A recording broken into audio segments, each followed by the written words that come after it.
Kokone. Hello, hello.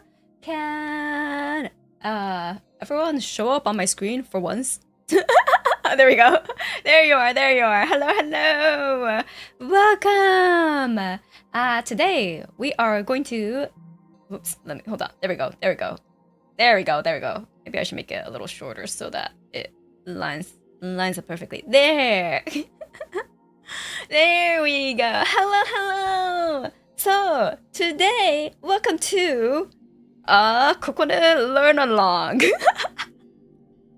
Welcome to a Learn Along. Lux, thank you so much for 9 months of membership to Lovely Coconuts. Thank you. Return free, thank you. Happy anniversary, Coconut Mimir. I hope you have a great vacation. Thank you. Oh yeah, I do have a vacation coming up soon. Soon-ish. But hello, yeah, it is a Learn Along where we will be looking through. This, by the way, is the free version of the rulebook, which is provided by Mastiff. So they have I put it in the description link. I do have the paid for the purchasable core book, which I was looking through. I was looking through the table of contents, and it seems like the paid version does have a GM's toolkit. Yes. So while this free version, it has all the getting started, building pilots and mechs. They have the missions, uptime, downtime, mech combat, and compendium. It is mostly basic. It's basically for the players. So, but the GM side, the one that I have to really look at, is I believe $20. I put down the link to where you can purchase it as well, so that it is from their official Mastiff page. Let me double check if I did that. Yes, and I also realized I kept the merch. Hold on, let me put the Stream Elements link instead. Wait, what's my Stream Elements? Oh, I found it. I got it. There we go. Save. Okay. I replaced the merch because that is no longer available. Well, standard merch are still around, but you know. Anyways, so you do have a link to whichever one you want to have. If you're more of a GM type of person, you could definitely purchase it. It's very inexpensive for the PDF. It comes with a PDF as well as the ebook version. So whichever one is your go-to format, they provide both. And then for the free one, which is the player/NPC side, it is available for download. Toxic, thank you so much for the 7 months of membership. Thank you. 7 months of good dreams from my favorite goddess. Also, Lancer is one of the tabletop RPGs I really wanted to get into. I'm excited to learn it with you. Yeah! So, the only thing I know about Lancer essentially is that you could basically make your own mecha personalized for you. The overall lore is that humanity fucked up as usual, and they destroyed Earth, so to speak, twice, I believe. And they do a whole bunch of sci-fi things to try to explore different planets, etc. By the way, we made AI that's all powerful, and the AI made a god by themselves, and that god is now wreaking havoc and creating rifts in reality as we speak. So we decided to box it up into like a handy mecha AI, and now they're helping us, something like that. Oh, those silly humans. I know, right? Just can't get a grip. Earth always gets borked. Yeah, Earth always gets borked by humans. Unfortunate. So, that is the general premise that I know. That god stole a moon. Apparently, that god also stole a moon. Hold on. I need my tea.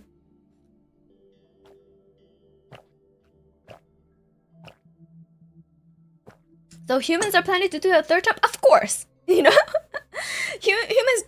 repeat history, so of course they're planning to do it again. Also, I found this funny image on Reddit because they have it's like a Lancer's manufacturer's favorite mech media. Media. Battletech, large, bulky, lumbering, diesel guzzling. So I'm gonna be learning about all of these, you know, manufacturers. I do know one is kind of like, you know, a little eldritchy. Another one is more like standard, you know, like your like your standard people, like cargo, you know, ship people that became mechas, and then you have your Gundams. And then you have the war criminals, Titanfall, apparently. And then you have like the Enigma, pseudo alien, Evangelion. That's all I know. So this one was an image I found off of Reddit. Unfortunately, I don't know if the original poster was the creator of it or not. Probably not, but you know. But Antonio, thank you so much for the gold tags. Thank you, thank you. Dokuri, thank you so much for the gold tags. Thank you, thank you. So yeah, I was doing a little tiny bit of like I guess overview, a very vague, brief, shallow overview. And Salutat, thank you so much for the mecha gold tags. Thank you. Where's my Macross alien pacifying music, Mecha?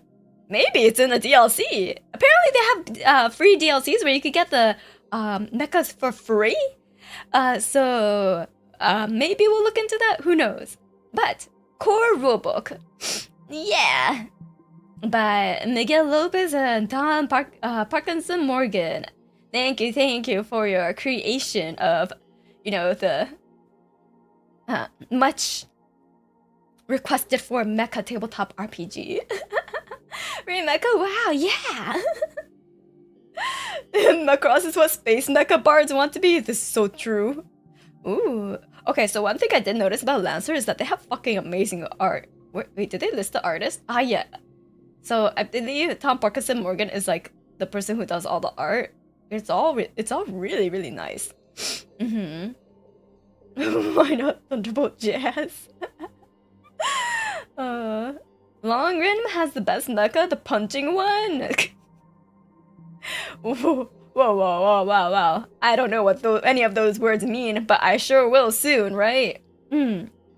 Oh geez, introduction is very long, but we'll read this part. Introduction. It's 5016U, and the galaxy is home to trillions. At the core of humanity's territory, at the core of the humanity's territory, there is a golden age. But outside of this newly won utopia, the revolutionary project continues. Oh yeah, so apparently, like, basically, because the whole world like kind of got, you know, fucked and destroyed, they unionized, right? The people unionized and made this little utopia in a different place, obviously. And it's like solar punk, like you know, self-sustaining, everyone's equal, blah blah blah blah blah. It's all great. And then on the outside, you're the Lancers, you're the people riding the mechas, you're the ones fighting. That's the overall gist that I got. Hello. Konban, Kokone, konbanwa. Punching stuff is always the #1 way to deal with things as big robots. True. Wait. Okay, but like, what about guns? You know, what about flamethrowers? I do know there's a flamethrower mecha. That I know.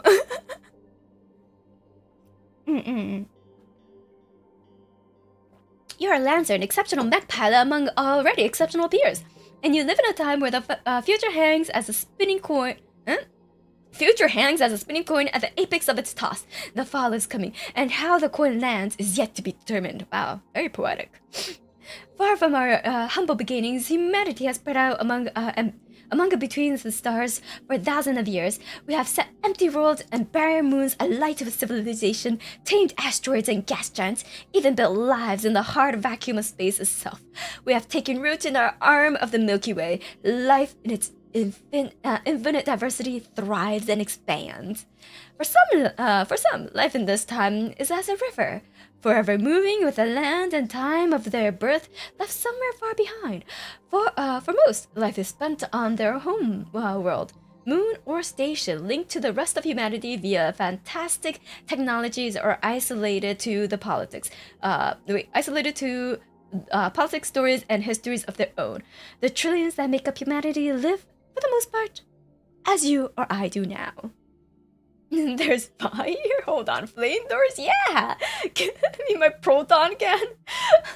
If you speak gibberish, she doesn't. What? Yeah, but this is lore.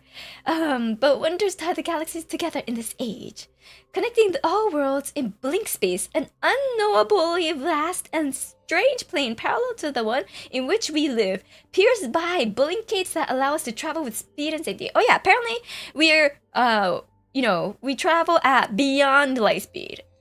So to speak. Thanks to these massive starbound doors, every corner of the space is open to the daring. These portals are common wonders. Thousands of ships travel through them every day, seeking trade, migration, travel, war, and myriad other aims. So, can we Macross missiles then? Yeah, so basically, this fastest speed, supposedly light speed, nah, we go we zoom faster. We gotta go fast. So, apparently, travel beyond light speed has been achieved in this world. It was not the case originally, because when humans went into cryostasis. I don't know why that word gives me so much trouble. Cryostasis and travel to, the vast reaches of the universe, but it has been done while they were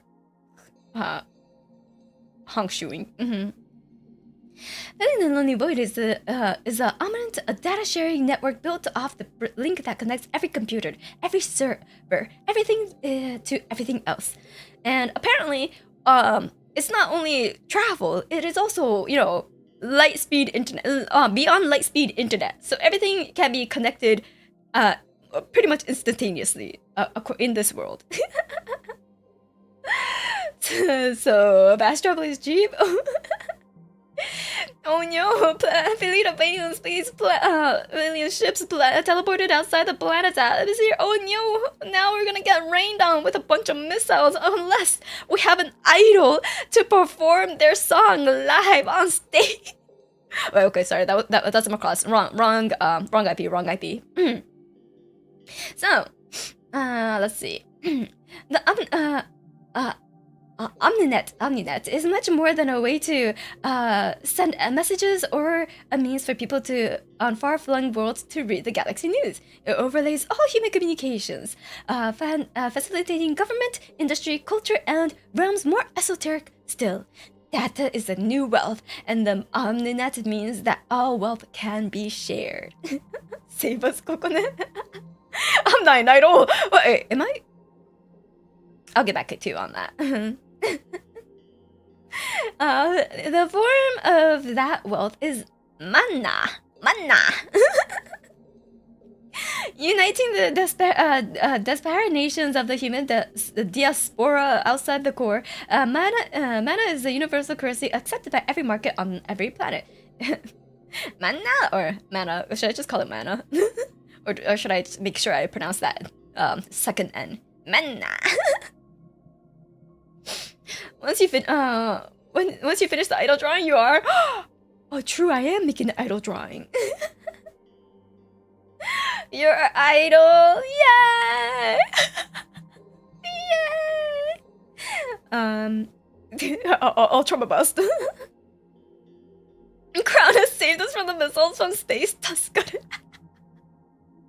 Imagine just alien invaders coming like, we're gonna destroy and conquer these people, and then just the three of us come on stage in a big 40K monitor, just being like.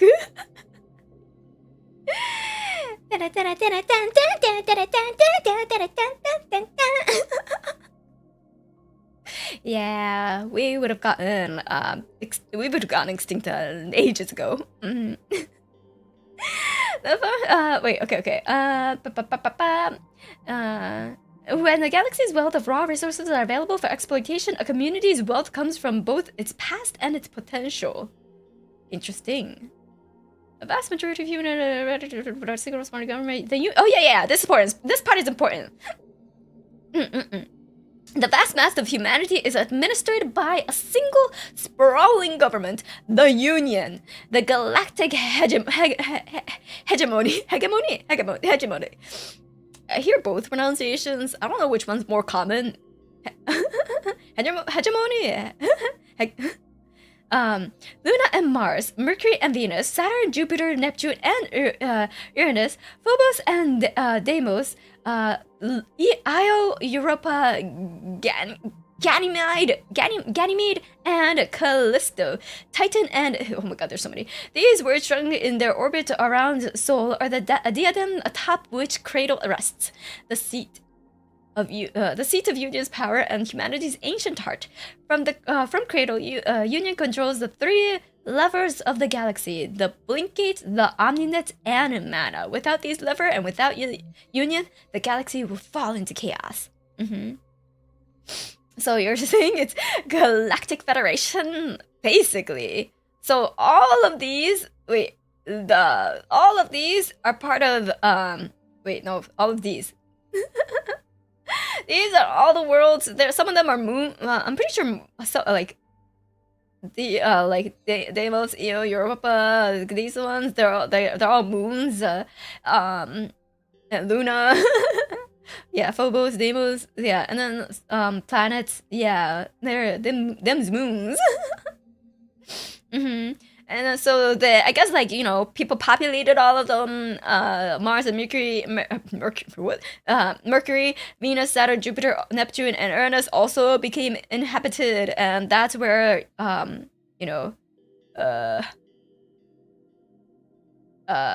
that's the solar system at which the Union presides over. We always look at moons around here. What do you mean? True. There's so many moons on this scene already. On the screen already. So there's our solar system. Apparently Earth is just by so long. Earth R.I.P. Earth R.I.P. But Mars, Mercury, Venus, and then Saturn, Jupes, Neps, Anus, and then all the moons. Yeah, these are all still going strong. And then the diadem, the crown, atop which cradle rests. So this is cradle, right? Apparently. I'm guessing they called it the diadem atop, right? The top soul, the sun. Bro, stop. Yes, my favorite planet. I'm too lazy to write it all out. Okay. This is now one planet closer to the sun now than that we exploded. Yeah, it is. Congrats. And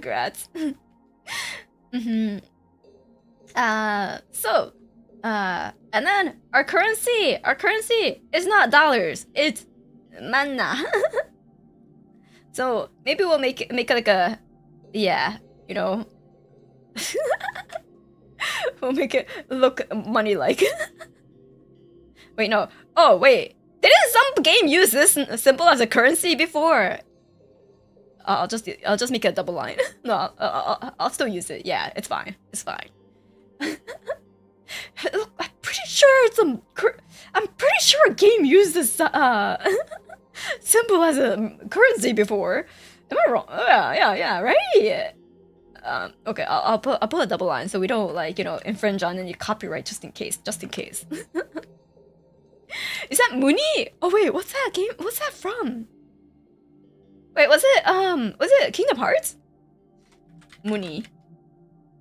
Wait, no, I just typed bunny. Money. Oh yeah, it is Kingdom Hearts! Wow, I remember. Dang.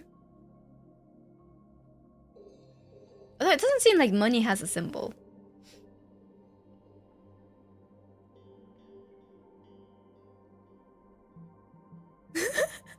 Hello. 海外製の M の書き方ってかっこええよな。M の書き方は、まあ、いつもはこうなんですけど、マナっていう、currency って日本語でどうやって言うお金が、無理って、無理じゃないわ。マナっていう呼ばれているから、そのマンナのシンボルを作ろうっていう M です、これ。だからこれが私たちの世界のお金です。This is our money. This is our world's money. Yes. Mana. Let's see. What else we got? Unions is a new kind of utopia, a new state, communal and post capital for it's communism. Okay, so we said goodbye capitalism. Axed, late capitalism. Shit awful, apparently, no more. Post scarcity, then communist. Yeah, I was like, oh, okay, yeah. Okay, so we said hello post scarcity. Yeah, it's a Starfleet. We don't have a rich, vast, Mother Nature to take from. We finally beat capitalism. Yeah, but in order to beat capitalism, Earth had to go.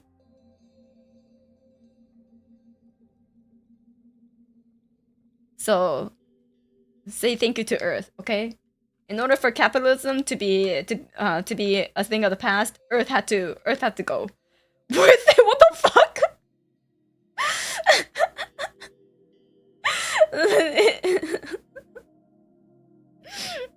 But yes, in answer, capitalism bad. Post scarcity communism good. For this is Lancer, okay, everyone.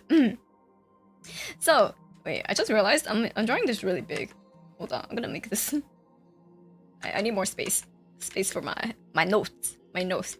Okay. For a new humanity, Union was born from the ashes and ice of the fall, the collapse that felled old humanity, boiling cradle and withering her colonies entirely. Though it has been thousands of years since Union was founded, and thousands more since the fall, new humanity knows only one truth among 10,000 unknowns. If we are to survive, then we must come together in solidarity and mutual aid. Hello, Kokone, hello. So, this is so emotional. Despite Union's conviction, and despite its successes so far, the sheer size of this collective project is daunting. Union is distant to most people, fictionalized in omninet dramas and novels, dreamed about by children and wanderers, hailed as the promised kingdom, or damned as the pit by religions across the galaxy. For all its authority, Union prefers to rule from a distance. Few have ever seen one of the Union's administrators, let alone suffered one of its naval campaigns. For those who have never seen its flag, Union is all but a myth.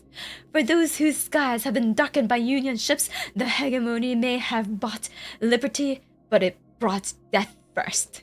Oh, okay. So, Omninet, hell yeah. Union is kind of like this enigma, for most people. Enigmatic tyrants. From what I read, it sounds like they're a little bit of a enigmatic. They call themselves liberators, but it seems more like tyrants. Union's bad? No. What are you talking about? What are you talking about? they're, you know, leading the way for the new humanity. They're paving the way for the new humanity to strive. How can they be bad? I thought unions were supposed to help people. Here they are. You know, they just maybe brought death first, but you know, that's just minor detail, right? It's a small price to pay for liberty and the security of humanity's future. Right, everyone. Yeah, sacrifices must be made for the greater good. You know, liberty asterisk. Yeah, it's liberty. Liberty nonetheless. The galaxy remains a dangerous place outside the core. Rebellions, insurrections, piracy, wars, civil and interplanetary continue to flare and burn their way through space, though only the most desperate conflicts require Union's intervention. Disputes between Union states are common enough that there is still a need for militaries, militias, and mercenaries. 5 major suppliers offer arms. Oh, 5 major suppliers. They're the you know, manufacturers, there we go, for the mechas. Yeah. Arms and others, the states and entities outside the core that desire them. These manufacturers exist in delicate balance with Union. Though the administrators regulate and the suppliers comply, these two philosophies, one the post-capital utopia and the other a permanent and wild growth, rush towards an irreconcilable end. I have to read that slow. The big robot builders, yeah! 5, so we have 5 manufacturers. 5 mecha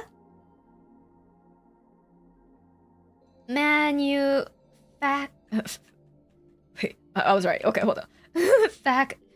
Facturers. I do apologize for anyone who's like looking at my notes and seeing that I write super slanted. I do apologize for anyone trying to read my notes. I do write incredibly slanted, at least like 45 degrees. The 4 in the list plus the one who made the starter mechas. Yeah! I feel like the Titanfall is going to be my favorite. Ooh, we'll see. You are one person alive in this time of tumultuous tumult and peace, a time of promise that was built on the sacrifice of those who came before and is threatened still by the arrows of old adversaries. You are one whose life is lived in the great river, where lives cross stars and time, where one person in the right place at the right time can divert the course of history, where the collective action of comrades can save worlds, lives, and better define Union's utopian dream. Okay, so we are in the end working for the Union. Just tilt your monitor, chat. Looks elegant. Thank you. Kokone even writes in a dynamic angle. I can't help it. I have to whenever I'm like writing, like, you know, there's like a desk, right? And I'm like trying to write like this. I always turn the paper this way, so then I write straight on the paper. but when someone sees me, they're like, "Are you okay? You know you could turn the paper, right?" And I'm like, "No, I turned it on purpose. Don't worry." Okay, you're a mech pilot, one of the best, a lancer, and yours is the story of its And yours is the story of the spinning coin at the apex of its toss. At this pivotal moment in history, what will you and your comrades do when fate, foresight, and luck, good or bad, put you in the right place at the right time? Which side will you fall? Exciting! I will note one thing. The way this person writes is incredibly easy to read. Besides, like, me having trouble pronouncing some certain words, it is incredibly easy to read. Like, you could tell their intent in how they want things to be read very easily, compared to like some writings do tend to be incredibly hard. you have to like read the sentence first time before you realize what their intention are, and then I can't read out loud as I'm reading for certain writings. Yeah. You're doing great. Like 3 big words in my brain would be fried. Never doubt this power of a second draft. Even like final drafts, you know, some people they just their brains work differently than mine apparently, and I'm just like, I would have never thought to write this meaning in this way.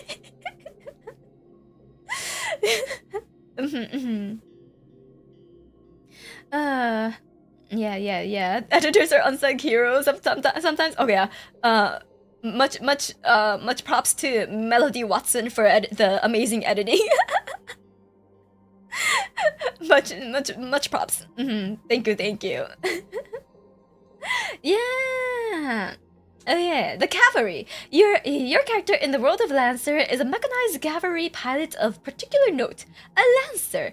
Whatever the mission, whatever the terrain, whatever the enemy, your character is the one who is called in to break the siege or hold the line. When the draba klaxons sound, it's up to them to save the day. Your Lancer hails from a world of culture and your choice, but is human. They might come from Earth, or Cradle, as it is now called, but to hail from Earth in the Age of the Union is exceedingly rare. No, it is far more likely that your pilot hails from somewhere in the vastness of the human diaspora. In Lancer, it has been millennia since we left the Earth, and most of humanity lives among the stars in our arm of the Milky Way. So apparently, being an Earthling, kinda rare, kinda like a unicorn. Whether in a good way or a bad way, I don't know actually. Because you know how like in Gundam universes, they're kind of looked down upon as like the poor people who couldn't afford to like go out in space. I'm wondering if it's kind of a similar issue in Lancer, or it's more like, whoa, you stayed down there? That's crazy. Yeah, also it depends on which version of Gundam. True. Most of the Gundam I watched, I think, was in that realm, yeah. It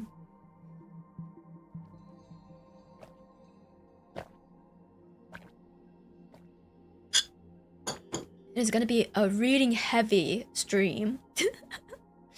Let's see.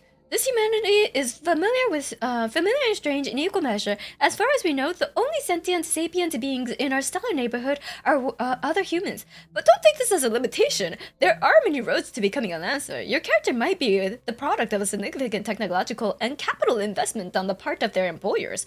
Or they could be a born prodigy. A wonder kind who commands a Mech with innate grace and ability. Perhaps discovered by a secretive recruiter. Your character might be a lucky conscript, a battle-proven draftee who managed to survive their first drop, promoted by desperate commanders looking for a hero. They could also be a scion of an ancient temporal monarchy destined to inherit the chassis of their patriarch. Their character could be a jaded volunteer from Union Liberator Team motivated by a close-guarded ember of hope for a better future, or an anointed loyal wing of the Albatross, or a facsimile of a long-dead pilot. What the? Grown in batches of thousands, a spacer who has spent too long listening to the deep whispers of the void? Whoa! Final Tillman, thank you so much for the golf tags. Dakari, thank you so much for the golf tags. Thank you. That was kind of a wild ride of all of the, you know, possibilities that you can be, and not limited to what was just said. But these are some ideas. Yeah. He's literally me. A spacer who spent way too long listening to the deep whispers of the void. Is that chat? If I ever need to make an NPC for chat, that's the background I will do. I will copy and paste for your character sheet. A spacer who has spent too long listening to the deep whispers of the void. It's me. It's my whispers that you've been listening way too long to. Yeah, these are some wild origins. Yeah. Whatever led your character to the cockpit of their mech, oh, sorry. I swear, I'm an adult.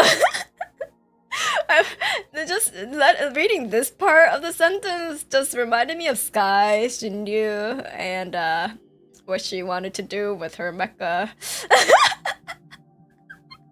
I'm like, yes, the cockpit. I'm sorry. Anyways,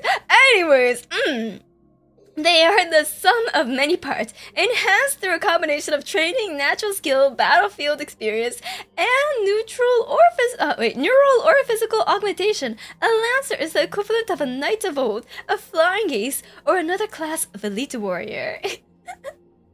I am the bone of my sword and the cockpit of my Stop! And my joke about that got Oda censored.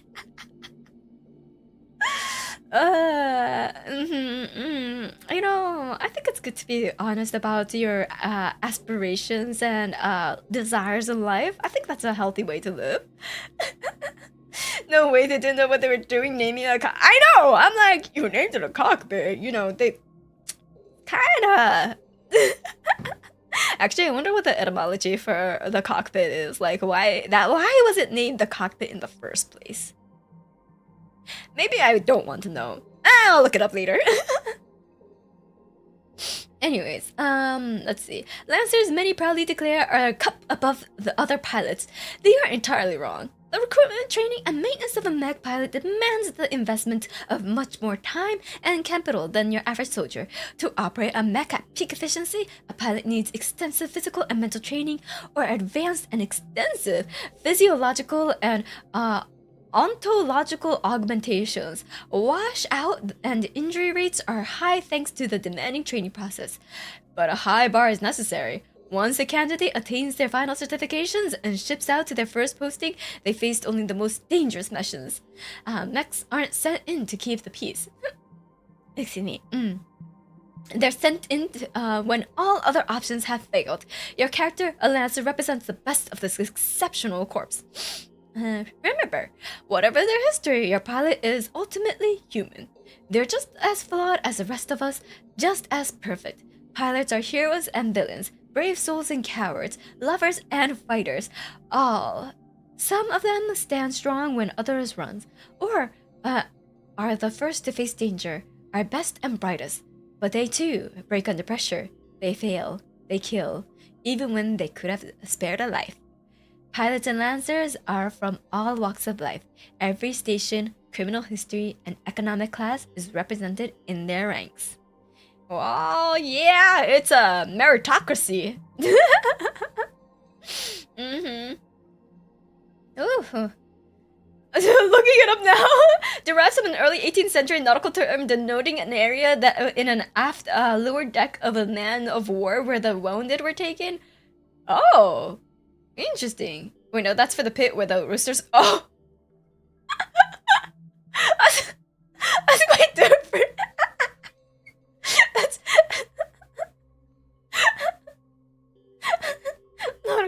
if they're so good at their job, why not send it to the and first to finish the job more efficiently?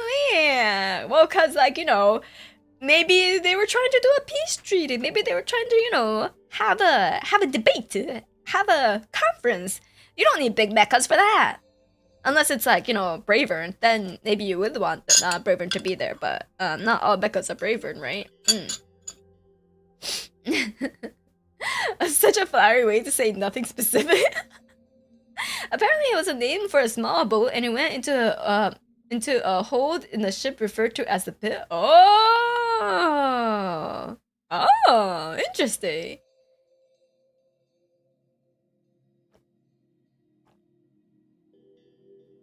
I already finished my tea.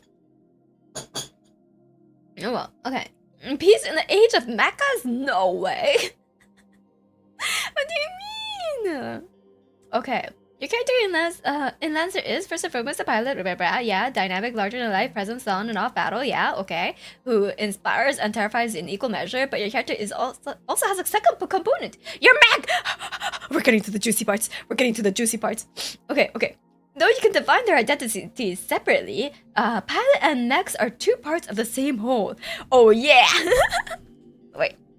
Oh, okay, sorry. I needed a tissue.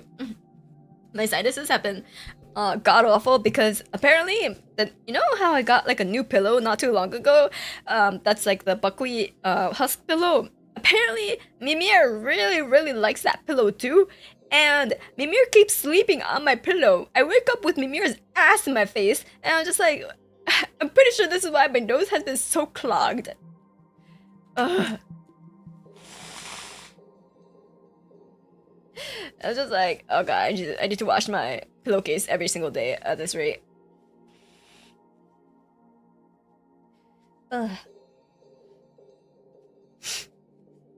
I mean, it's cute, but also I'm sneezing and having stuffy nose all the time.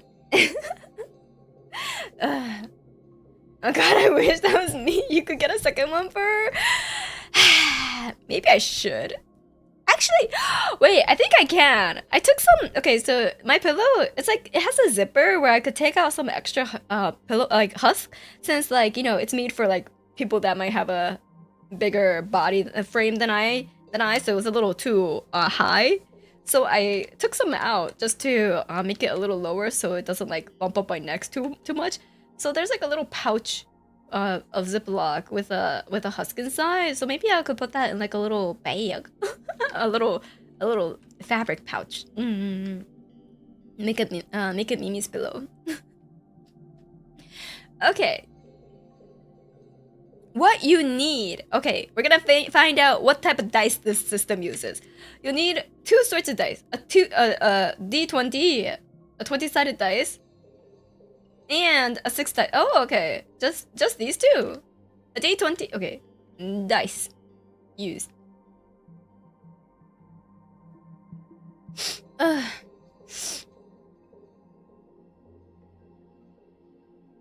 You know 100% if you get another one, we still use the other one? Oh god. Maybe. Probably. Mixed with some catnip to ensure compliance. True! Mimi does like catnip. Which is odd, because Mimi is a tapir. But Mimi does like catnip. You know what's funny? My roommate's cat doesn't really care for catnip as much as Mimir does. I'm like, what's wrong with you two? What's wrong with you two? But yeah, that's just how it is in our household. You know, my roommate's cat is it gets a little excited by catnip, but honestly, kind of and then Mimir's just like, yum.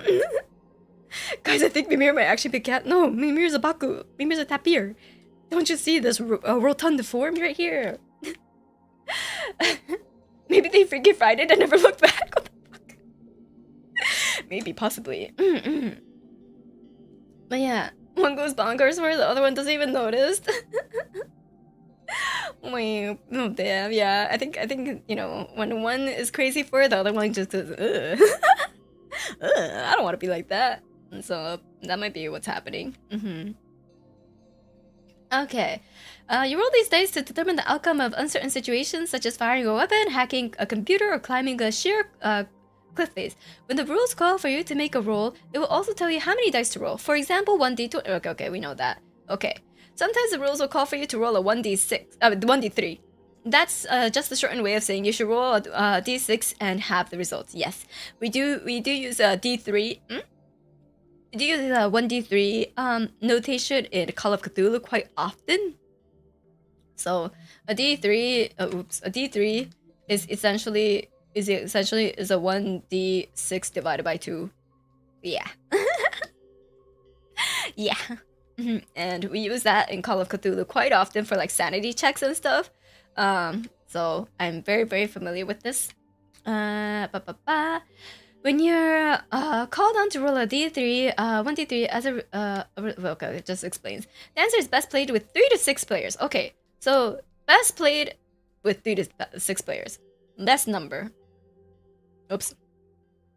Best number of players. Although honestly, up to the GM capabilities, but we'll just keep this number in mind. But can be played with as little as 2 or as many as you feel comfortable with. Each player needs at least 1 d20, a number of d6s, and some people. Okay, you know that's not matter because we don't really have. We're gonna do this all online, but they do have the comp/con character building tool, which is a site that I was given. That people led me to, which. Actually, I should put it in the video description as well. But it is this one. And that is a helping tool for Lancer. Let me do comp/con app. Save. Okay, there we go. Wait, can I make... Wait, hold on. Let me see if I could pull it up here.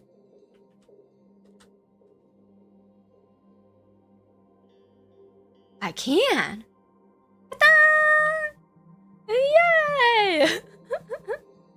Okay, so it's a compendium, the roster, content, and, well, login for it, whatever, for once I have, like, a session going. But this is, like, compendium of manufacturers, license, core bonuses, frames, mech weapons, spec systems, pilot gear, backgrounds. Wait, let me do this. There we go. Skill triggers, talents, NPC classes, NPC templates, status conditions, reserves, action economy, equipment tags, reference, glossary. Oh, glossary would be great. Glossary, honestly, great. Ooh, you wanna go? You wanna read about the manufacturers? Wait, hold on. Maybe we'll go. We'll get to it. We'll get to it, right? Oh yeah. We'll get to it. We'll get to it. Okay. This game makes use of grid-based tactical combat, so it can be helpful to have a paper with square or hexagonal grids. I do hear that hexagonal grids for Lancer is recommended. You can technically use both, but for Lancer, I do hear a hexagon is more the approach people take because it's evenly distanced any direction. Yeah. Hexagon, bestagon. Hex is the way to go. I do agree. Hex is Hex is my go-to. Like, I really like hexagonals when it comes to, like, Gloomhaven. So I prefer hexagons, but certain systems do use more, I guess, grid-based. So, yeah. And like, Roll20, I was just like, it just defaults to grid, so I'll just keep it like that. I'm too lazy to change. They're called hex crawls for a reason, not square crawls. Okay, I think it's 8d6 is the highest I've seen, unless you don't need any more than 4 unless you go for the memes. We always go for the memes. What do you think? We're content creators. We'll see. But yeah, at least with like I'll probably be using I'll have to double check which one. Either Roll20 or Forge. I do think it's available on Forge. I'll double check on it. And see how that goes. But they won't be needing real dice for it. I have enough dice for it, but I don't want to force my players to, you know, go out and buy some dice, even though I think everyone should go out and buy some dice. But that's a different, that's a whole different stream. Yeah, we won't talk about that. I think it's pronounced archaic. What the fuck? Oh my. Okay. Is that Bounty VTT the last time I checked? Nice. Okay. Yeah. Then we'll be using the Foundry. Yeah. That's cute. Creeper, thank you so much for the super. By God's might, I smite you. But what if I'm God? What if I'm God though? That. Can you actually smite me? I don't know. I think that might not work end well for you. Also, I just realized I don't think I ever said it. Zelda, thank you so much for the gulp tags. Thank you.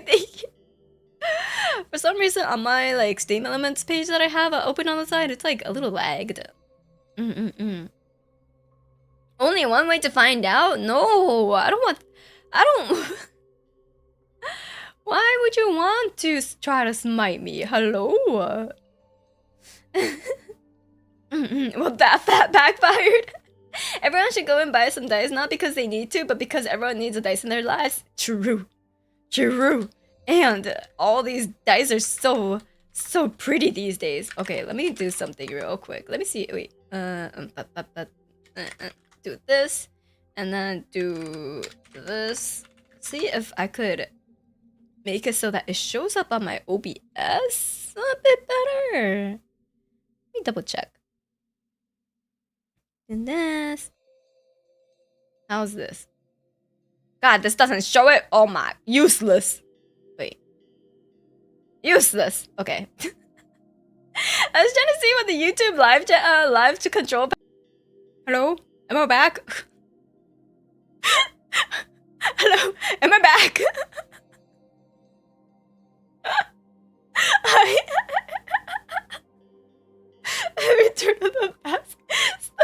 Oh my god, I tried to put the YouTube live chat, wait, what's it called? It's like a duck YouTube live control panel up because that's like a new OBS panel. So I was like, oh, maybe that'll show like, you know, stuff. And then it just fucking destroyed my OBS. So never going to use that ever again. Good to know. Thanks but no thanks. Thanks OBS. But we're back. Okay. Sorry about that. And now this. Okay. Hello, About the PD. There we go. Okay. We won't touch anything else on OBS anymore. Okay. ありがとうございます。ただいま。Okay. So this probably does nothing but hey, it's OBS, please. Okay. So thank you so much for this tip. Hello, I am Tess. Thank you. But yes, unfortunately, my OBS just broke. I'm sorry. Thank you though. Thank you. Okay, back to the rules. Most of the players take on the role of pilots. Okay, wait. These are players or PCs, but the one player is the game master or GM. That's me. The GM acts as a narrator. Yeah, okay. We recommend that players download our free companion app. Oh, it's I think you could get it on the phone or any like Android or iOS, I guess. So if you want, that's very convenient. And then the golden rules. There are 2 golden rules, which is very important when playing Lancer. 1, specific rules override general statements and rules. For example, when you shoot at an enemy, your role is normally influenced by whether they're in cover. However, seeking weapons ignore cover because seeking tag is a specific rule. It supersedes the general rules governing the cover. So, specific rules is the fuck you, I'm better rule. So, yes. And then, always round up to the nearest whole number. Oh god. I'm probably going to mess this one up. I'm probably going to mess this one up because in May Tabletop RPG you round down. So please do keep an eye out if I round down by accident, just because. But I'll do my best. Yeah, always round up is the opposite of right. I'm like, they always make you round down because rule books are like, joke's on you. You're all so shit because I'm forcing you to round down. But this one is like round up. What do you mean you have to round up? I guess, anyways, as long as you're consistent, I guess so. As long as I'm consistent. TC can't be round to 0. Maybe. Lancer can't be quirky like that. Lancer do be a little quirky. Round up because big number good. True. I would try to train my brain.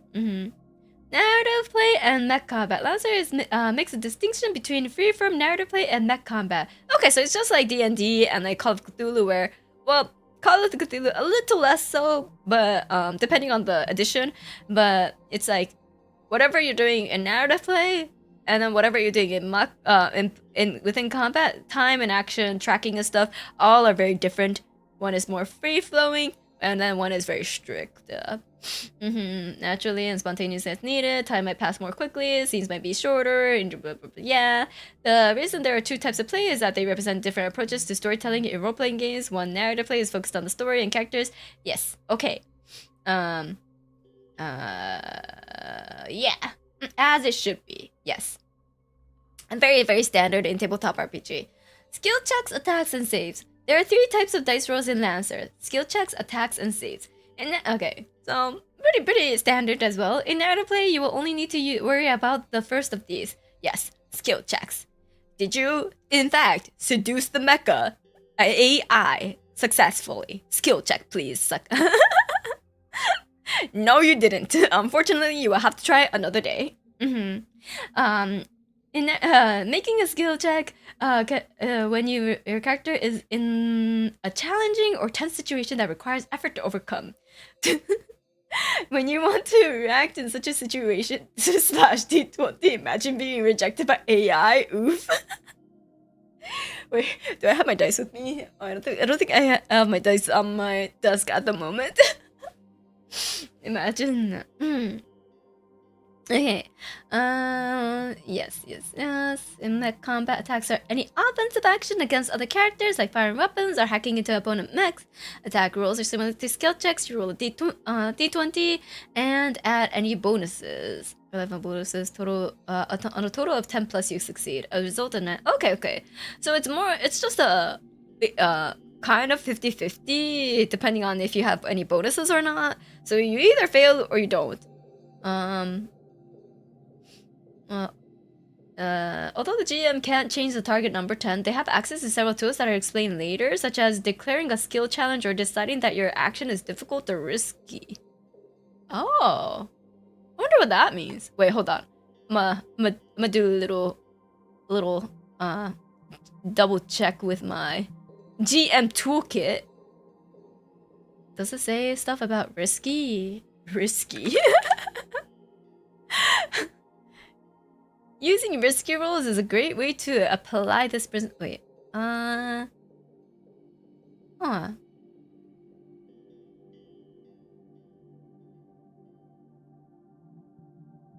It's like the failing forward is the idea the narrative shouldn't require specific outcomes on its dice rolls to be interesting.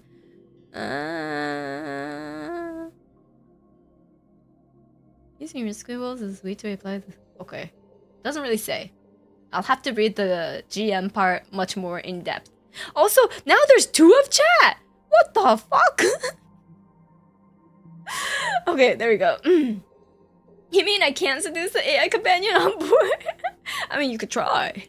New goal, seduce the mech. Hey, other chat, go away! First, you won't appear when I ask you to, and now you appear once I already established a different chat. Rude. I did think we got a bit thick. Yeah, you got a bit thick. I mean, do you prefer this one or do you prefer the other one? Wait, do you prefer this one or do you prefer this one? Oh wait. Oh. Okay, you're back. Left or right? Right or left? Actually, I'll make a poll. Left or right? Which chat? while I go through the story. She's cheating on us with another chat. Oh my god. Oh, it's a very important stream. I'm saving this for later. I also need a campaign module, campaigning module or some one shots. Yeah, I'm just learning the system for now, and then we'll see about how much I learned within like 3 hours. Okay. Let's see. Attack rolls are similar to skill checks. You make a d20 and add any bonuses, but the target number isn't always 10. It usually depends on the defensive capabilities of your target. For an attack to be successful, it needs to be equal or exceed the target's defense. Okay, so it's like AC, you know, defense. So it's basically armor class, and it has to be equal or greater than. Wait, sorry, no. Equal or greater than the so the attack. And then this one. So this one can be higher than 10,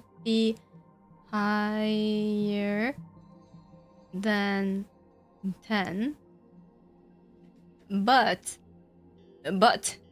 でもしかしだがskill checks, skill check, difficulty rating, difficulty rating will always be 10. Different rating? Target. Target. Anyways. Okay.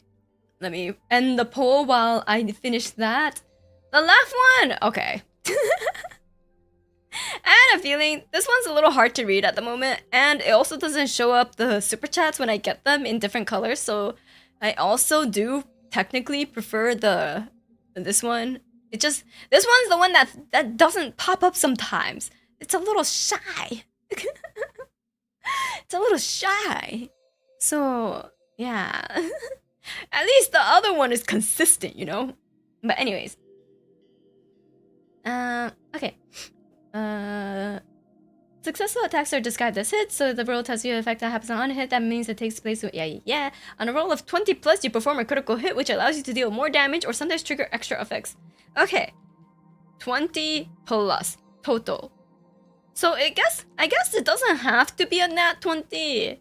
It doesn't have to be a nat 20 to be a critical.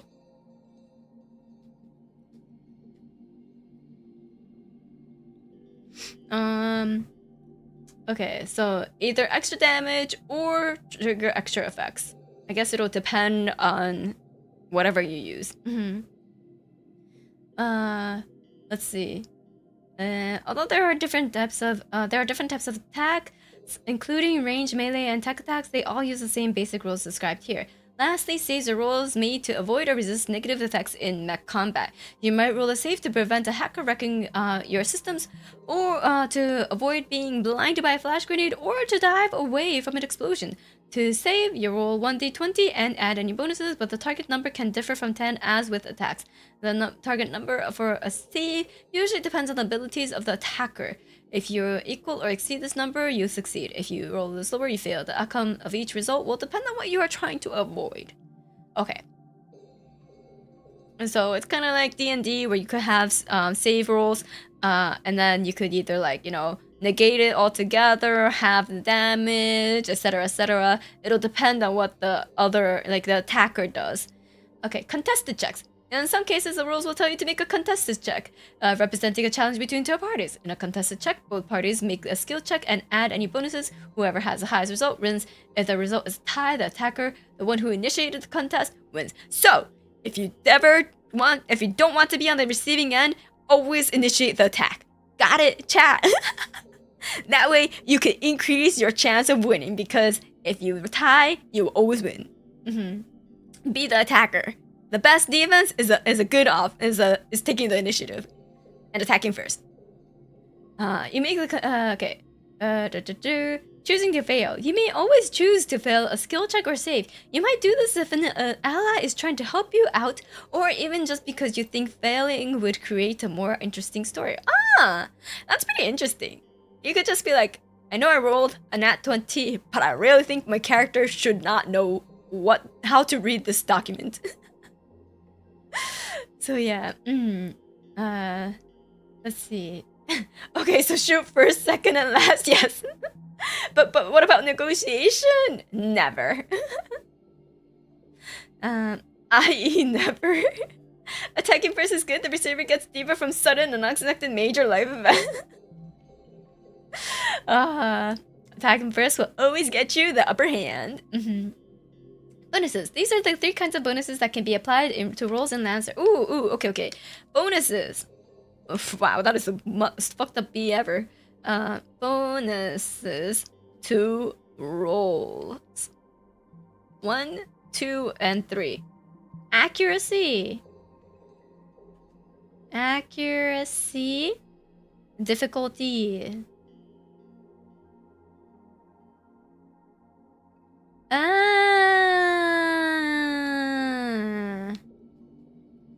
And statistic bonuses. So they say the target is always 10, but it's kinda not, because you could add the difficulty here.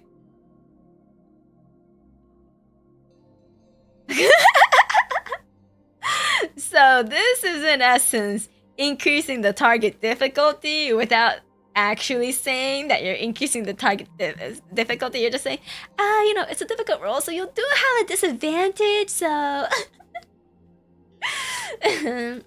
So yeah, target is always 10 because they move the modifier somewhere else. Yeah, exactly! They move the modifier to the other side! Technically, accuracy and difficulty applies to the roll specifically, not the AC. Technicalities. But yeah, it's just, you know, it's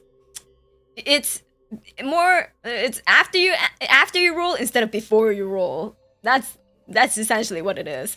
But anyways, accuracy and difficulty represent momentary advantage or disadvantages. See below. Statistic bonuses come from 3 sources. Wait, so okay.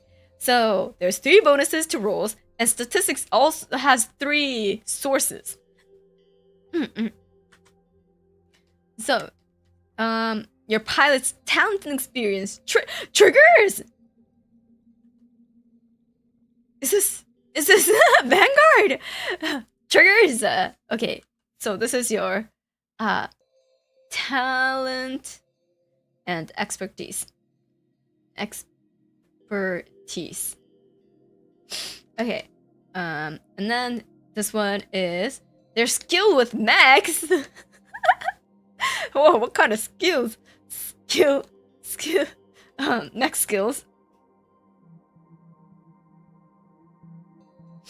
And then their grit.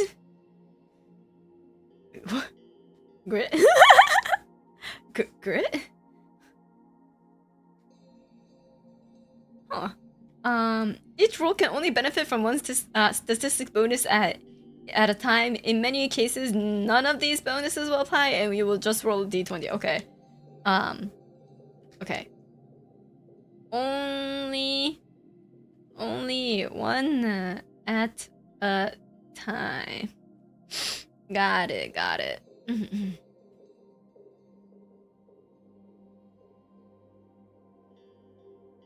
So accuracy and difficulty. Wait, are temporary modifiers gained and lost in rapid chaotic actions? Yep. For example, 2 mecha pilots equally matched duel amidst the shifting debris of shattered frigate of a shattered frigate. Attempting to land a shot, they dodge to avoid incoming fire and floating slaggered bulkheads. The debris makes it unlikely that either will land a clean hit. However, one of the pilots, thinking quickly, hides amongst the floating metal. When their enemy gets close, the pilot springs forth from the hiding and catches their opponent unaware, making shot much easier than normal. So it's very, very much based on roleplay. Situations like this can cause pilots to gain accuracy or difficulty. Each point of accuracy adds 1d6 to a roll. Each point of difficulty subtracts 1d6 from a roll. Accuracy and difficulty cancel each other out on a 1-to-1 basis. If you're lucky enough to be rolling several of the same bonus dice, whether accuracy or difficulty, you don't add them together to determine the results. Instead, the highest number rolled is find the highest number rolled and apply it to the final roll. Because of this, no roll can ever achieve more than -6 or +6 from accuracy.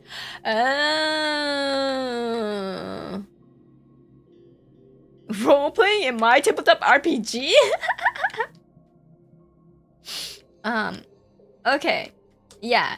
So, it's like, basically, I'm like, okay, you know what? Here, we have one advantage, right? One advantage. Cut, you're using a scope or something, right? You're on the high ground. You're on the high ground advantage, right?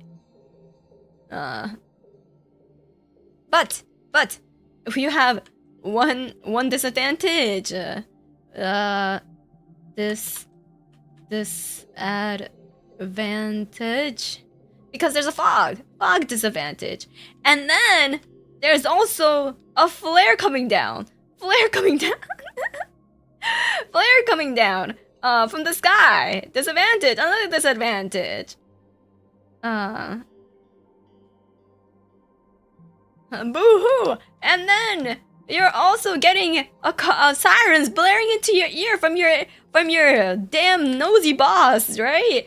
Boss disadvantage. I don't know. I'm making all of this up right now. Okay, disadvantage. So, can you make this very, very focus heavy snipe shot? You have one advantage and 3 disadvantages.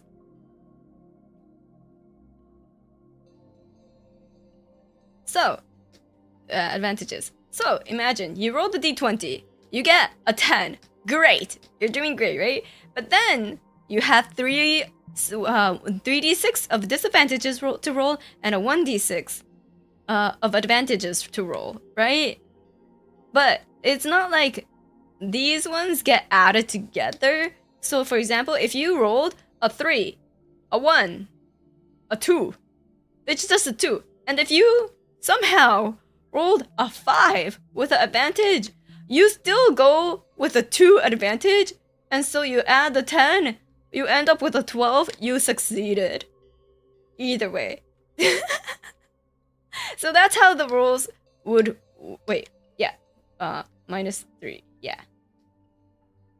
So minus and difficulty cancel each other out, so it's like, yeah, 1, 2, 3, 4, 5, and then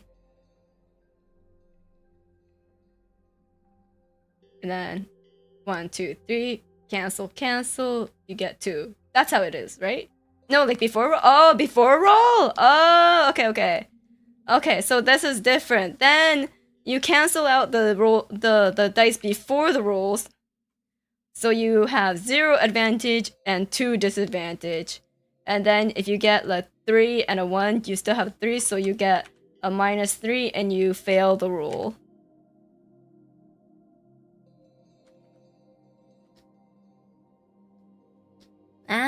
Okay. So it's like that. Yeah. So you roll a -2d6.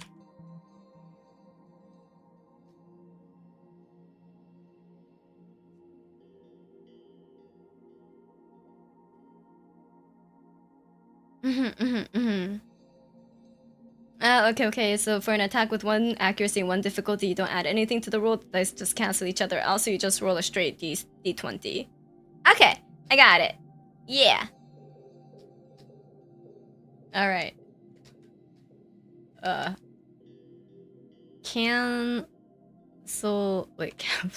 Cancel out before rolling. Important note. Okay. And then now we figure out what grit is. What the fuck even is grit? Hello?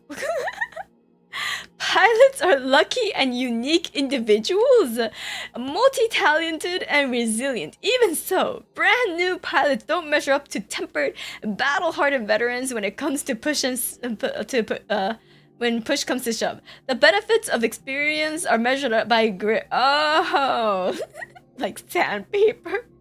Yeah, it's like Okay, I was wondering what they meant by like grit in terms of like stat-wise, but that makes sense. A bonus that reflects your pilot's deep reservoirs of resolve and the will to live. Grit is half your character's license level rounded up. It improves attack bonuses, hit points, and save targets for both your pilot and your mech. So it's kind of like, okay, so license level is pretty important for lancers. Like you have your you know, obviously you're gonna look the dumbest as shit in your license photos, but you have your license, and then there's like a level to it, and then at level, I think you start off with 0, and then you get the basic default mecha, and as it goes up, you get more like more, you know, options for other mechas. Beep beep boop boop, you know. So you get like, yay, it's this guy, and then you're like, oh wait, this.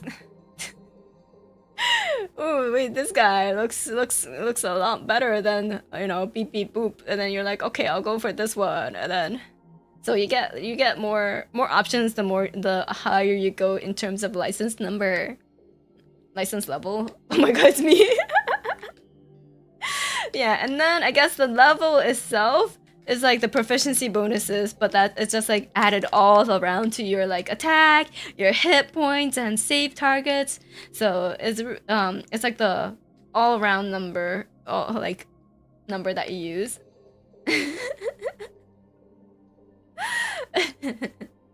We slowly get better pictures as well. You can actually see her ears are level 5.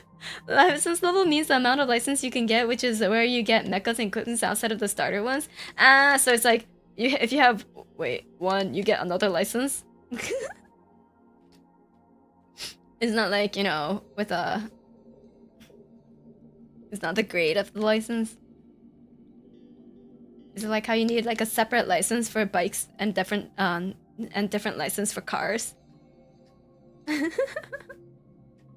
License. This is going to be another isekai? No. It's a mecha license. Mecha. It's like buying membership tiers for certain mechs. Yeah. Yeah, it's your membership level. It's your membership tier for which mechas you can you know, support and be friendly with. Yeah. Think of it as your membership level. Yeah, so it doesn't necessarily mean better mechas, because technically, from what I've heard in like one of my shallow dives, apparently the first mecha you get is kind of one of the best ones because it's so well-rounded. But the other ones are more, you know, specific to playstyles, is what I gathered. But you can customize the beginner one to be quite fitting to you know? We'll find out more. Obviously. In lore, that's because all the mechas are 3D printed and you need license to access those ST. Oh. Rip. I see. So we can get gifted membership, licenses? I don't know. Yeah, kinda. Yeah, apparently you could find mechas in like the void. But that's a different conversation. So, missions, downtime, and scenes. The ongoing games in Lancer are usually divided into missions, each of which might encompass one play session or several separated by periods of downtime. Oh, okay. So for these, it's like, you know how in D&D you kind of have like an overarching like mission or goal for your party. Sometimes where if that gets turned into a long ass campaign, or you just take like a random one-shot like mission, and then that's just like a 3-4 hour session. For Lancer, it seems like you could do missions, which are the one-shots, and then maybe you could weave it into like a big, more grand art scheme of things. But for the most part, it seems like it's like a mission and downtime. Missions have specific goals or objectives that can be completed within a discrete amount of time. Destroying a building, breaking into a secure facility to recover vital data, evacuating civilians, uncovering a conspiracy, or holding the line against an enemy attack, for example. Missions also provide some preparation time in which you can establish goals, stakes, and equipment for your characters. If your character isn't on a mission, you're in downtime, which is the narrative space between missions. in which moment-to-moment actions doesn't matter as much and role-playing matters much more. During downtime, you can progress plots, projects, and or personal stories, moving the clock forward as much as or as little as you want. Days, months, and even years can pass in downtime depending on the pace of your game. In both missions and downtime, play is divided into scenes. A scene is a period of continuous dialogue, action, or activity that has a discrete starting and or stopping point. This is called a scene because it's helpful to think about it in cinematic terms. Okay. Single combat encounter or dialogue between characters are both great examples of scene, but a scene can be something like a montage. It's important to pay attention to the beginning and end of scenes, as many special character and mech abilities end or reset at the end of a scene. Okay.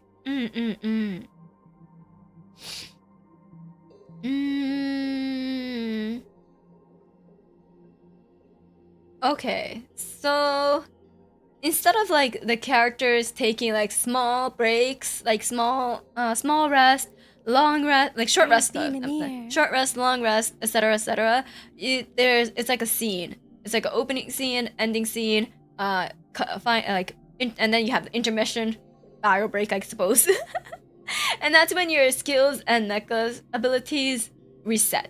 So you gotta actually be conscious of like how much to separate each scene, which might take a little bit of getting used to. Yeah. Toxic, thank you so much for the super! I just thought of a funny character for Lancer. Is a streamer who streams their downtime and missions. Thanks for the donation. Since you donated 1,000 bits, I'll hit them with a 360 no-scope rocket.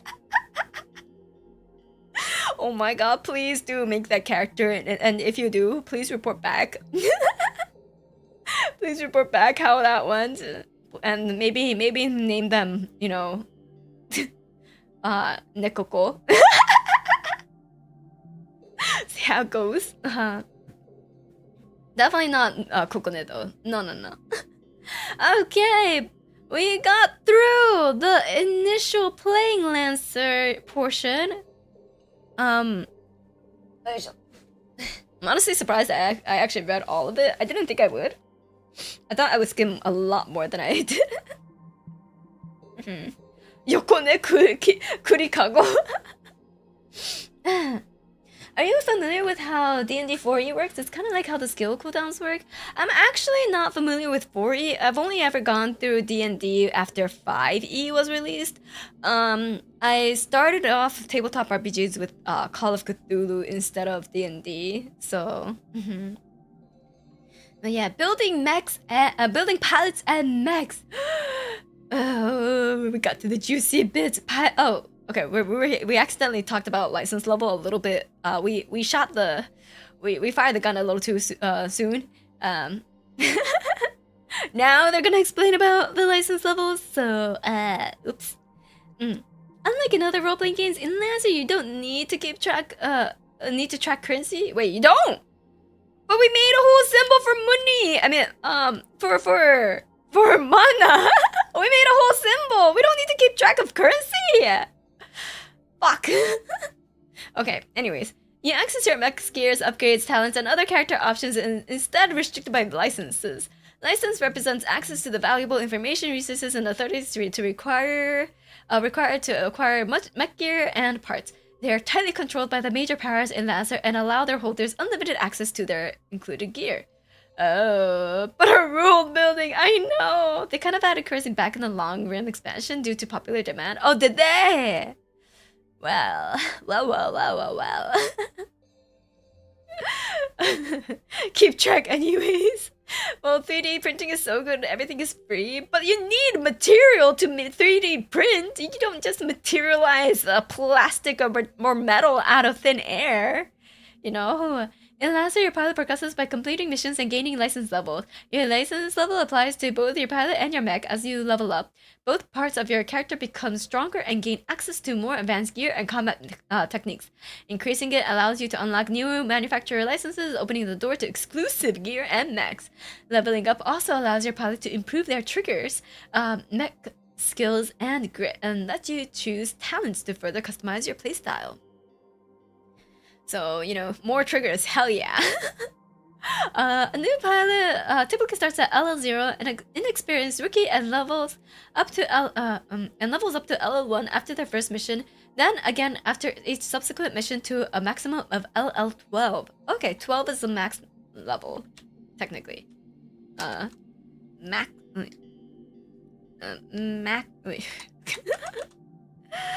Max 12. Okay.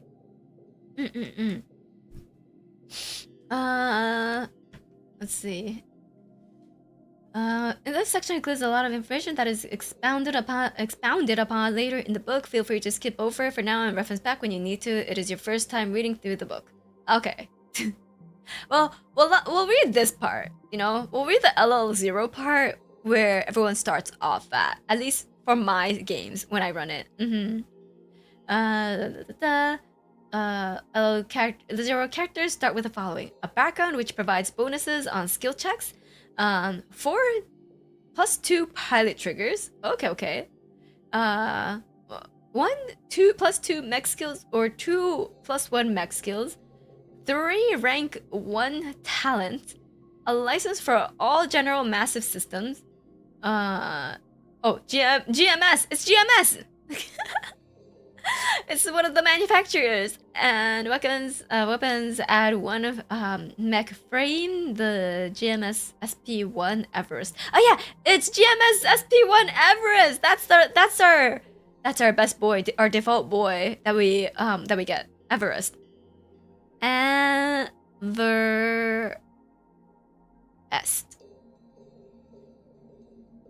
Yeah, but they are licensed to GM. No, it's not General Motors. It's General Massive Systems. It's not General Motors, okay? GMS is our good standard manufacturer, our default, our standard. Okay. And then they have the level chart, which honestly we won't really go over since who knows how many times I'll be able to run Lancer. We'll find out if there's interest. Oh, I know there's an interest for it, so that's why I was like, okay, now that I know that there are girls who are interested in playing it, if I ever run it, I'll learn the system. I first need to figure out if there's like an interest to play the session before I learn a system. Otherwise, I know I learned it all for naught, right? I'm pretty sure that's just General Motorsports now. It's General. Wait, what was it? General Massive Systems. Okay. Okay. You could get like backgrounds here, like celebrity, colonist, criminal, far-field team, hacker, mechanic, medic, mercenary, NHP specialist, whatever. Oh wait.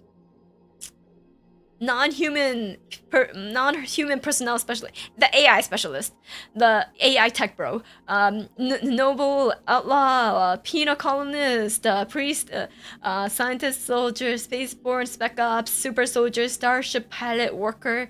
These are, you know, examples, but you could probably make your own if you really wanted. But although Yeah. So they have like plus example triggers, charm, pull, rank, lead, or inspire. So it's probably best to use one of these in the very first session. But I feel like it's gonna be like Call of Cthulhu, where you could just make up your own backgrounds later and then have the triggers that you think are relevant and stuff. Priest for the dream goddess. Speaking of making your own manufacturer. Oh, I have read a little bit that you can make your own manufacturer. Bro, I don't think my brain's big enough to make a manufacturer. We'll see. Okay. All of the background triggers. As a central character in the story, your pilot will have moments when their background, training, and personalities shine through. These moments are your pilot triggers. Okay. Apply fist to faces or get somewhere fast. I like how this is one of the actions. Apply fist to faces.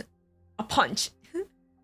When your character triggers is relevant to a skill check, you get a bonus to the roll. For example, if you have a +2 to apply... Wait, that's very specific. +2 to apply fist to faces written on your sheet. Anytime your character acts in that way, that could be construed as applying fist to faces, you get +2 to the skill check. I see. You can only receive a bonus from one trigger at a time. I see.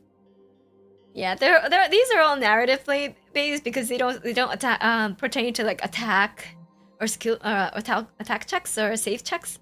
But that's you'll need to write down the triggers your pilot currently has. Choosing 4 +2 triggers at LL0, you might end up with a skill like this: +2 threaten, +2 get somewhere fast, +2 lead or inspire, +2 spot.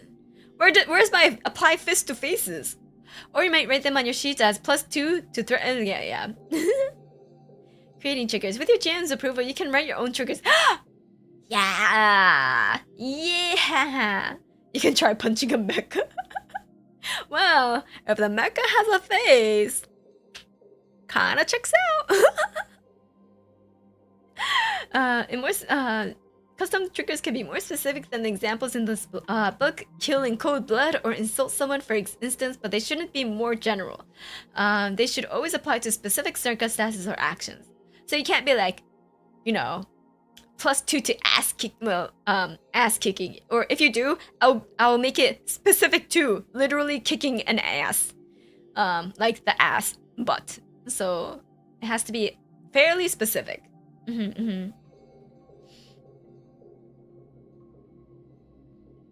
Have my players tried to negotiate not burning up in an atmospheric re-entry by rolling on the stay cool skill?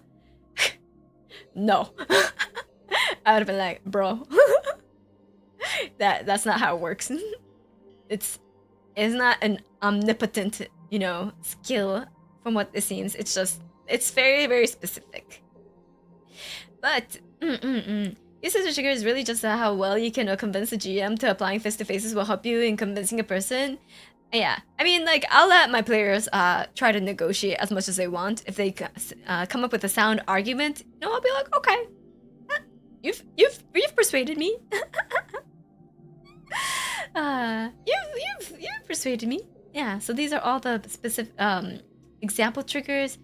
Invent or create, attack or fix. I mean, like, some of them are fairly generic though. So like lead or inspire or and stuff. So I think somewhat there's a little bit of leeway.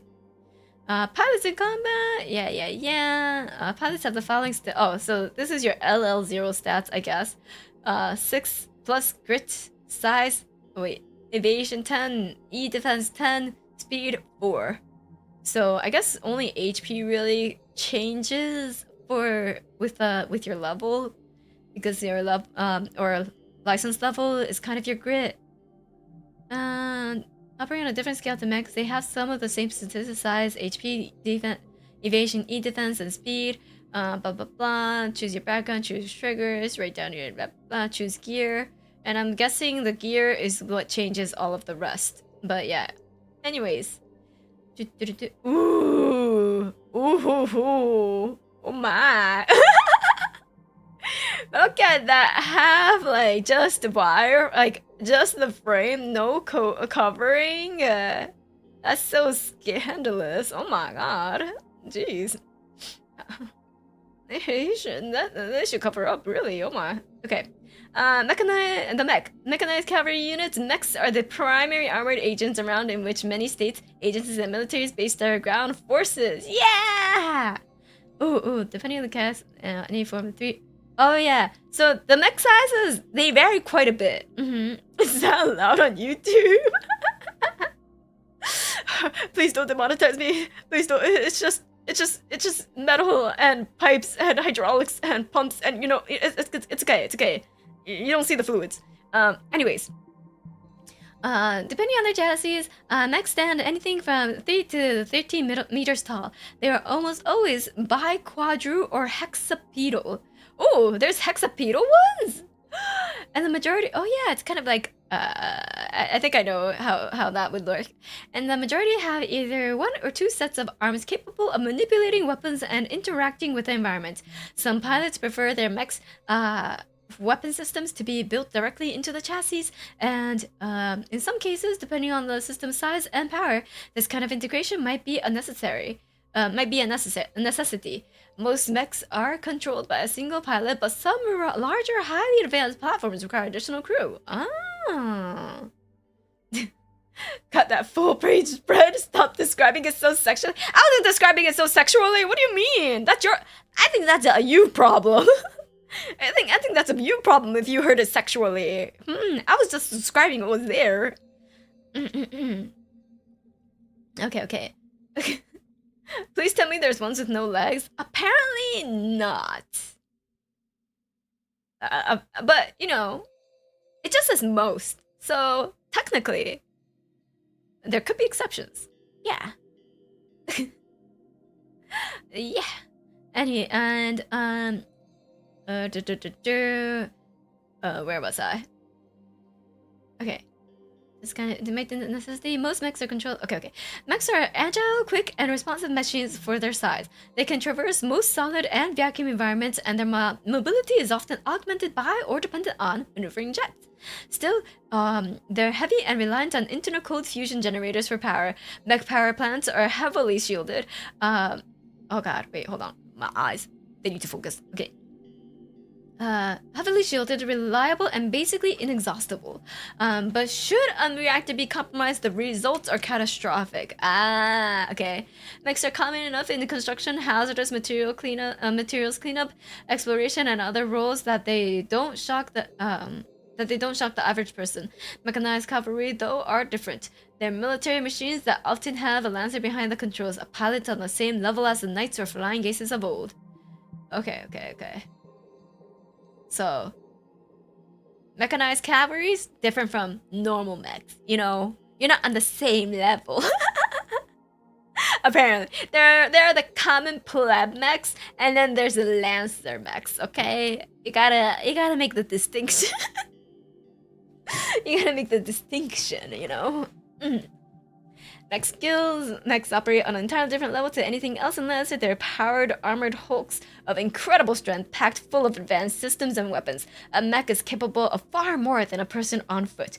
They grant the pilots the ability to perform feats of incredible strength, speed, and resilience when skill alone isn't enough. Your Lancer has 4 mech skills that represent their ability to build, pilot, and fight with mechs. Ooh, okay. This is the important part. I should be writing this down. Mech skills.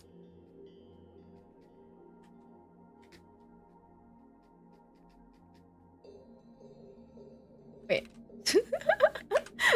I forgot to remove the arrow. Okay. Hull describes your ability to build and pilot durable, structurally sound mechs that can take punches and keep going. Okay. You know, build gains on mech. Build gains on I can't spell on mech. Gotcha. Agility. That's self-explanatory, right?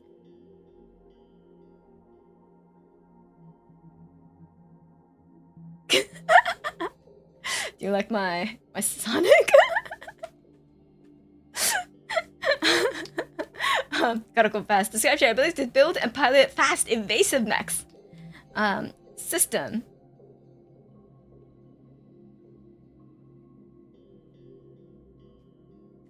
Describes your ability to build and pilot advanced mechs with powerful electronic warfare capabilities. So...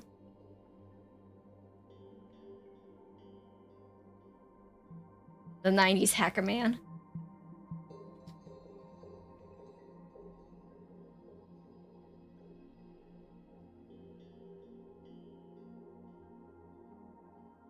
Okay.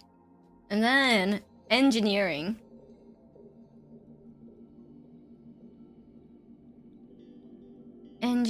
Describes your ability to build and pilot mechs with effective reactors, supplies, and support systems.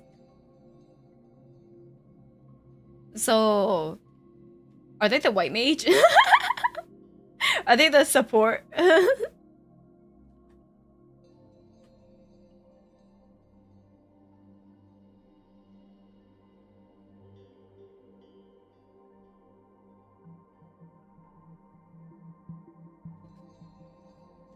So, we'll just... This is my interpretations thus far. My interpretations thus far. Could be wrong, but we'll adjust when, yeah. We will adjust.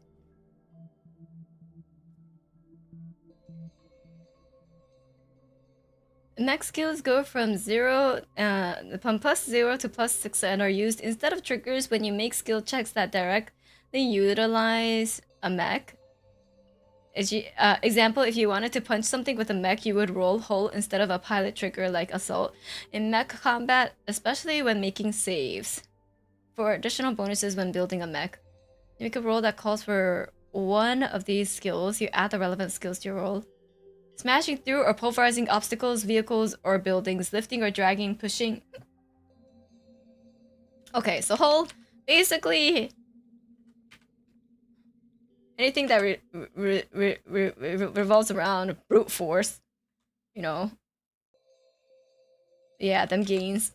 So still gains, you know. Yeah, big, obviously mecha, you know, mecha gains though. So we'll make it look. It's obviously, you know, mecha gains. Yeah, not real human. Real human. Whole smash. Roll agility with chasing, pursuing, or fleeing, incredible speed. Okay, Sonic on point. A+. A+. Okay.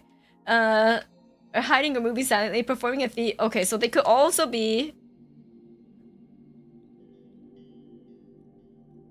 they could also be Snake. Okay. Performing a feat of manual dexterity with your mech or dodging out of the way of danger. Okay. Roll systems when infiltrating hardened and powerful electronic systems and targets, including other mechs, boosting or suppressing a signal, engaging in electronic warfare, scanning. Or, okay, so you could scan.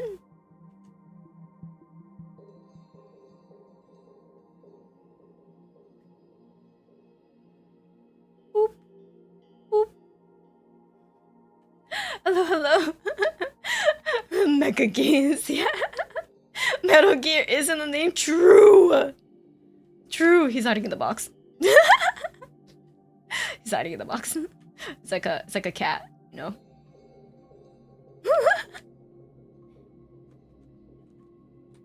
Let me make these cat ears. There we go.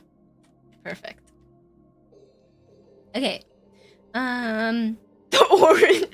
It's supposed to be a sonar radar type thing, okay? I'm trying. Okay. You know what? I'm just gonna do a satellite. That's at least it depicts what I'm trying to do, okay? It's not accurate to what it physically is, but it conveys the message, okay? Oh, that was the reference to Metal Gear Solid. Oh, it's okay. This is more readable, anyways. That's one weird map. Shut the fuck. Okay. Roll engineering when pushing your mechs past its limits, withstanding extreme conditions such as heat, cold, void, or radiation. Use your mech's reactor like a forge, keeping your mech running well past its breaking point for extreme amounts of time. Traveling or moving safely through hazardous or hostile conditions. Okay, so honestly, White Mage kind of works, but all for sustainability. Sustains.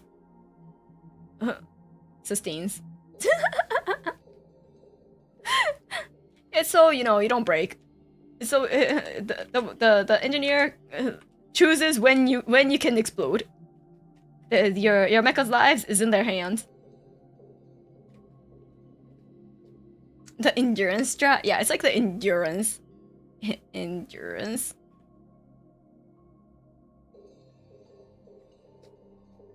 Boosting the reactor's output of other mechs, starships or bases, or conserving and efficiently using ammo, power, and other resources. Yeah, the engineer is basically like, who said you could die? Who said you can die? It's like, I'll say when you can die, you know? Snake eater. Okay.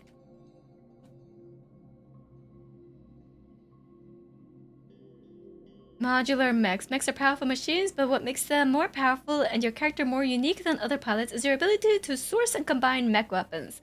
Oh my god, you could do your kit bashing with mechs that I'm still a little coward to do with real Gunpla kits.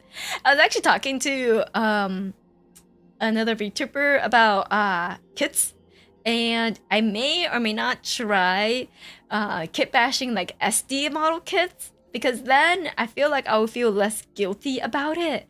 I don't want to do that with my HG or MG kits just yet. You know, I want to test it out with SD and then see how that goes. But that'll all depend on when my room is finished, which might actually be back in a month. Maybe, possibly. But it's going to start back up because the windows are finally coming in. So my office will finally start being worked on again. But yeah. Kit bash perfect grades? You think I have that much money to blow and that much time to blow on something that I'm going to obviously fail at? Now. But anyways, okay. The return of hand cam, yeah. I think low key, like, you know, I'm. It's not like I don't have a room to like lock to close the door in and like have a space to stream, have a desk, but I do think it's been kind of burning me out a bit and like putting additional like stress, or like it's kind of been pushing at my depression buttons pretty quite a bit, of like just staying in like this very unlit, like not well lit, crammed corner. And just being here with like all of my stuff in boxes and like just not being able to do what I usually do. So I really can't wait until I have my own space again. I think because like recently I was like, man, I feel so down. And it's not like anything's going bad in my life. It's just I'm just feeling a little low.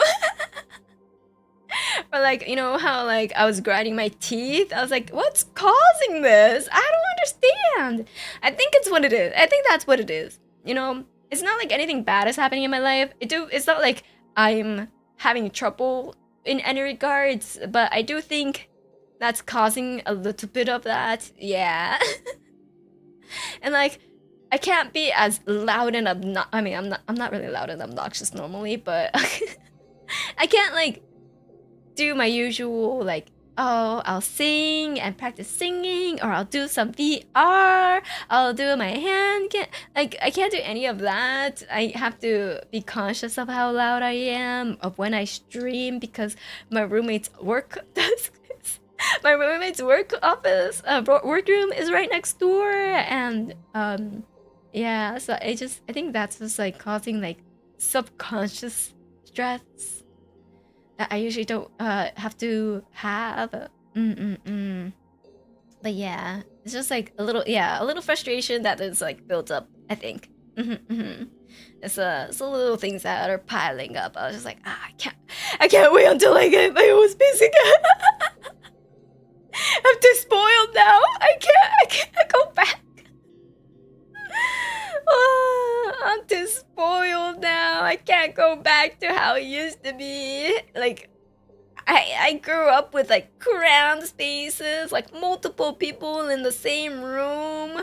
I'm used to not having my own space, but then I finally got my own space and I got to decorate it how I want and have like a place for my hobby, a place for my work and stuff. And I think getting that is just like having that put away for a little bit. I'm just like I miss it so much.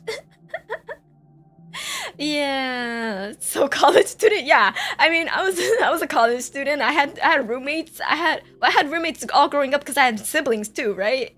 So yeah, it's really hard to go back. One does not know what you have until it is lost. No, but like the thing is, I did really appreciate it. It just hit harder when it got taken away because yeah, I was really starting to be happy with it because I was like, I finally have my own space. I have my own room. Because until that office, I literally did not have my own space. That was my first ever like real room that was mine. But yeah, so I was like, oh, I miss it so much. Anyways, sorry for the little detour, for the little tangent. And final Doma, thank you so much for the tip. Thank you. I really appreciate it. Yeah, the darn mold, the fucking mold. But yeah, I'll be getting back. I'll be getting it back. So I'm super excited. And then Donos. It's okay. I'm excited. Yeah, because it's gonna have real wood floors. I'm so excited. Before it was like janky ass tiles. It was janky ass tiles that some of them were lifting, but now we're gonna have a real wood floor there. I'm so excited. And like the windows, they had like wait, I'll show you, chat. Did I show you before? The windows, these are windows, right? It's like a triple paned window, so it's big. And like on top, there's like the thing, the blind, but it's like the type that goes down. Like it's like there's like a pool. There's like a crank thing, right? Like this. So you just have to hold like this part and you have to like crank it like a bajillion times to make it slowly go up or slowly go down.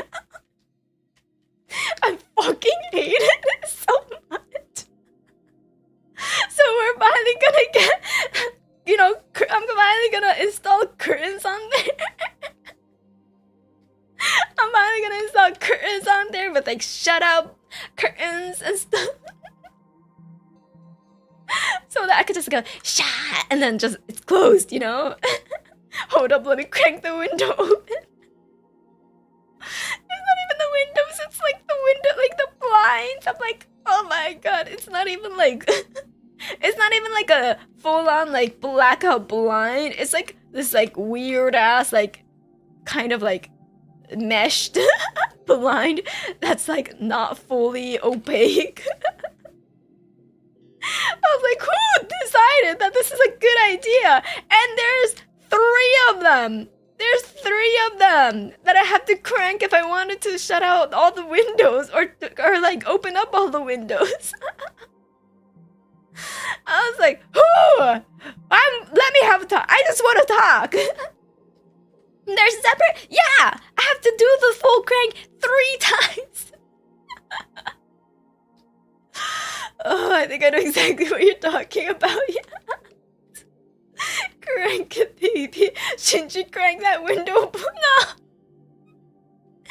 So that's why I would leave like the one furthest away from my desk, like half open, the one like right directly behind me, like almost fully closed, and the one like right next to me, I would leave like barely a little open.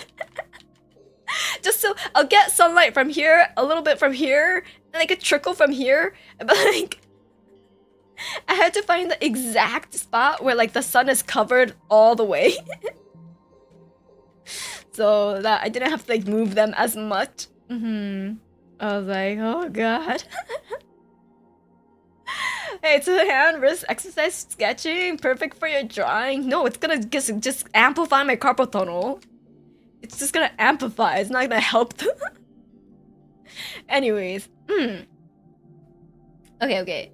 We're gonna end. Like, wait, no, we're not gonna end. It's still 10. It's still early. We're good. We're still good. Also, I need to mute this. Hold on. My chat. Mute. Wait, no. Is line?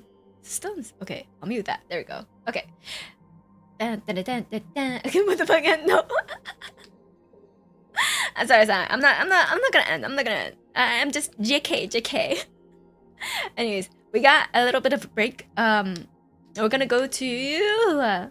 Oh yeah, we're gonna finish up the. I didn't mean to say end. We're gonna finish up the mecha part. Modular mechs. Okay. Yeah, we have the modular mechs. Your ability to combine gear and kit bash. Each frame comes with a list of licensed restricted gear that, once unlocked, can be freely swapped between all parts of your mech. Because of this customizability, pilots are as much expert at building their machines as they are piloting them. Your pilot's access to more and better parts increases with their LL. When your pilot's LL increases up to a maximum of 12, you gain +1 license rank that you can spend on a license from a mech manufacturer. Mech manufacturers offer a range of different licenses, all of which have 3 tiers, rank 1, 2, and 3, that must be bought in order. Oh, okay. 3 ranks? Ranks of licenses per wait, no, 3 3 tiers, not ranks. 3 tiers of license per manufacturer.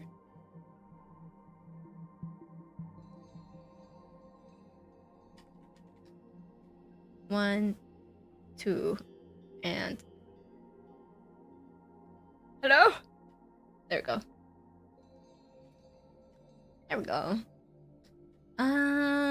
And must be on. Oh yeah, must be bought in order. I think this is something I need to keep in mind. It must be bought in order. Okay. Your pilot has access to more and better. Wait, no, I read that part. Every new rank you obtain unlocks various system weapons and even mechs. At rank 2, you get a new mech frame, and rank 3 gives you access to the most advanced components. These weapons and systems are interchangeable. You can add as many to your mechs as its frame can support from any license rank you have unlocked. Oh, so there's not really like a compatibility issue, I guess? For example, an LL5 character with a license for the IPSN I don't know how to pronounce that. I'm like, I've seen it before. I'm pretty sure there's an Overwatch character named this, but I don't know how to pronounce it. And the SSC Metal Mark II has access to every piece of gear from ranks 1 through 3. Rally. Where was I? Oh, wait, okay. Of the rally license and all gear from ranks 1 and 2 of Metal Mark license, they could take the rally rank of one hand cannon and put it in the Metal Mark frame, or take Metal Mark's rail rifle and put. I don't know why I got. Rail rifles are exciting, right? Chat, don't you agree? And put it in. Put in on the rally. Rally, mixing and matching as they choose. Wait. Rally license and all the gear from 1 and 2 of the Metal Mark license.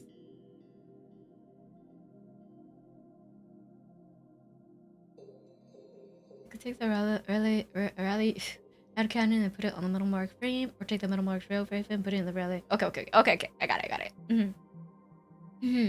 They're pretty cool. Seems like the biggest limiter is just how long it would take to gather licenses. Yeah, it seems like it. Yeah. General massive systems. All pilots, even at LL0, have access to general massive systems, SB1 Everest frame, and the general massive system gear list. At first, this will be the only gear available to you until your character gains some LLs and unlocks new licenses.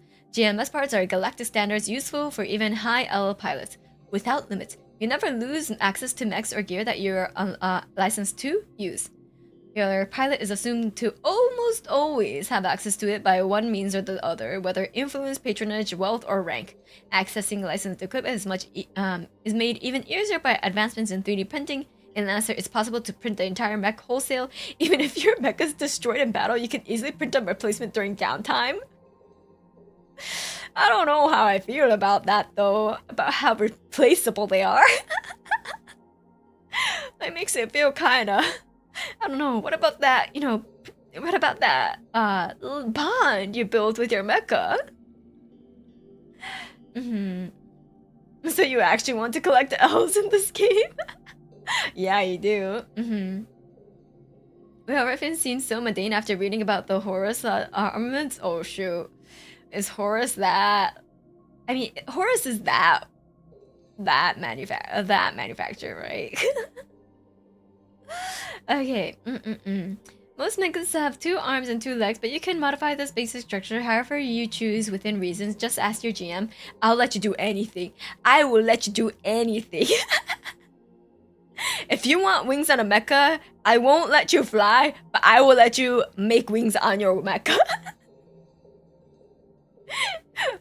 Unless you spend, I don't know. I'll probably have to look, but if you want wings on your mecha that look flashy as fuck, I'll let you do it. Your mech's overall look, structure, and layout have no bearing on gameplay. Let's go through each mech component in detail. A one-legged mecha, my time has spun. Yeah, you're just gonna be like, wait, what are those things that you just like hop on, you know, like there's like the thing, oh shoot, I forgot what they're called. Pogo sticks, yeah, pogo sticks. Yeah, I'll let you have pogo stick Mark 3. Yeah, you can have the pogo stick Mark 3. Your acceleration will probably you know, suffer, 20. But Zoltan, thank you so much for the tips. Sold, I'll take 20. Yes, the Pogon Mark 3. Oh my god, wait, one wheel mech? Oh my god, a unicycler. Okay, we'll come up with mech designs afterwards. We'll come up with mech designs. Don't worry, chat. Frames, basic structure and components of the mech. It is its chassis, armor, and mount. It's called its frame. A mech's frame determined by its appearance, size, and function, defining it as anything from a heavy siege engine to an agile flyer, or even cloaking mech that specializes in electronic warfare. These effects are expressed by its frame's traits. Think about choosing a frame as more or less choosing the mech your character is going to be pilot. But remember that you're not limited to just one frame. You can acquire new ones by unlocking rank 2 licenses. In game terms, a frame is mech's modular base. It determines your mech's size, armor, and other specifications, as well as its available weapon mounts and capacity for additional systems. So, it is your PC case. It is your PC case. Yeah. I feel like it also comes with its own mobile, you know, the motherboard, just because of compatibility, for how much, like, you know, slots it has. But I'll keep reading. But at the moment, PC case equals free. We'll think of it in PC building terms. Can the mechs download more RAM? We'll find out. You can definitely 3D print more RAM though. Okay, so let's see. Size. Size. All mechs characters and objects on the battlefield have size that describes how large they are. In grid spaces on each side, round up to 1 if smaller, so size 1.5 and size 1 character occupy the same space. Size in an abstract measurement, it does it doesn't describe a precise height and width in feet, but the space a character controls around them. Human and the smallest size mechs are half. Most mechs are size 1, but some are as large as 3. The chonkers. So, you could be. I was like, what are the? I was like, what are the smallest sizes called for the PTKs? I know there's like a mini tower, and then there's like the the ATX. Like, wait, hold on. Wait, open link, open image in new tab. Let's see. Oh god, this is like 2 pixels by 2 pixels. Yeah, the micro ATX. Yeah. Yeah, it can be the micro ATX. And micro ATX. You can be, I guess, you know, the 3 will be the full tower. Full tower will be the 3, right? And then 2 is the mid, and then the mini, and then the micro ATX. Yeah. So we have 4 different sizes that you can be. Micro ATX, mini, mid, and a full tower. What about smartphone sizes? I don't know if we'll run across a smartphone-sized mecha, but we'll keep that in mind.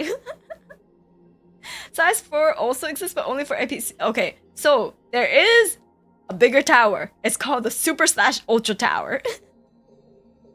Super/Ultra. So that is what a 4 would be. Good thing I saved that one for just in case. The NASA. The server rag, the big Zam. The big Zam. I like that. Okay.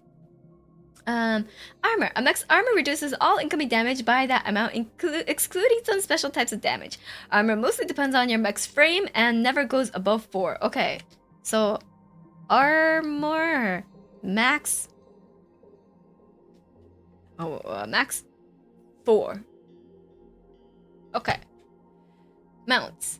Mechs can only carry a limited number of weapons determined by their frame. Trying to install too many weapons and their supporting systems places far too much stress on the mech's structure and reactor. Each mech frame has a different number and different types of mounts. To add a weapon to your mech, you need an available mount to the right type and size. You can, however, add smaller weapons to larger mounts. For example, you could add a main or auxiliary weapons to a heavy mount, or add 2 auxiliary weapons to a main/auxiliary mount. Oh, main and auxiliary. Okay. Frames can have the following types of mounts. Main mounts can take main or auxiliary. Okay.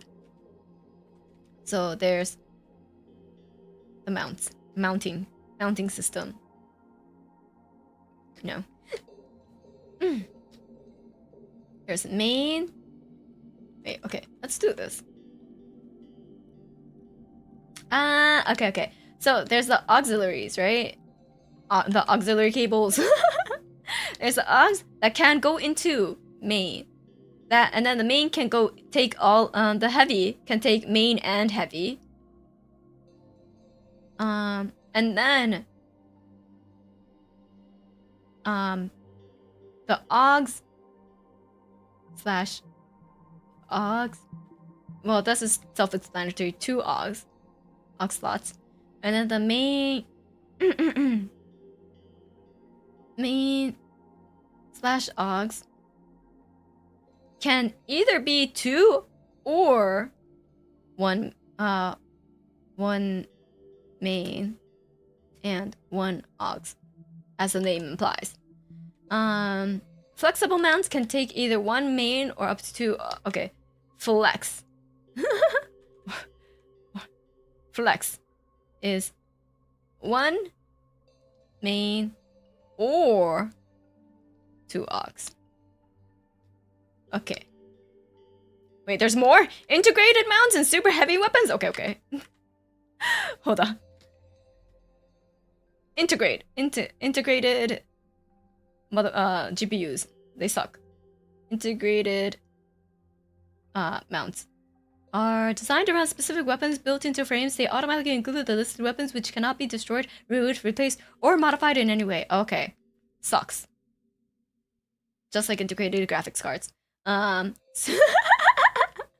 mean, okay, they probably don't suck, but non-negotiable. Non-negotiable. Okay. Super heavy. Weapons which are especially large require both a heavy mount and super heavy weapons require heavy mount and one other mount of any size. Heavy plus. Gotcha. Okay.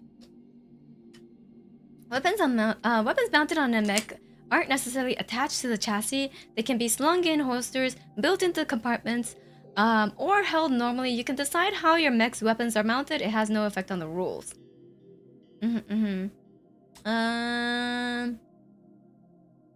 Yeah, wings, buster rifles. Yeah, it's just big units. It's just super heavy. It's pretty self-explanatory. Wait, is this just all glorified PC battling? Maybe. Maybe. You can go full strike freedom. Let's go. We can go super full strike freedom. Heavy machine gun. So can they use tanks as roller skates? We'll find out. Cue expansion of wings and laser drones come out. My funnels! Can we have funnels? Maybe. Actually, we'll see. You can also go full heavy arms.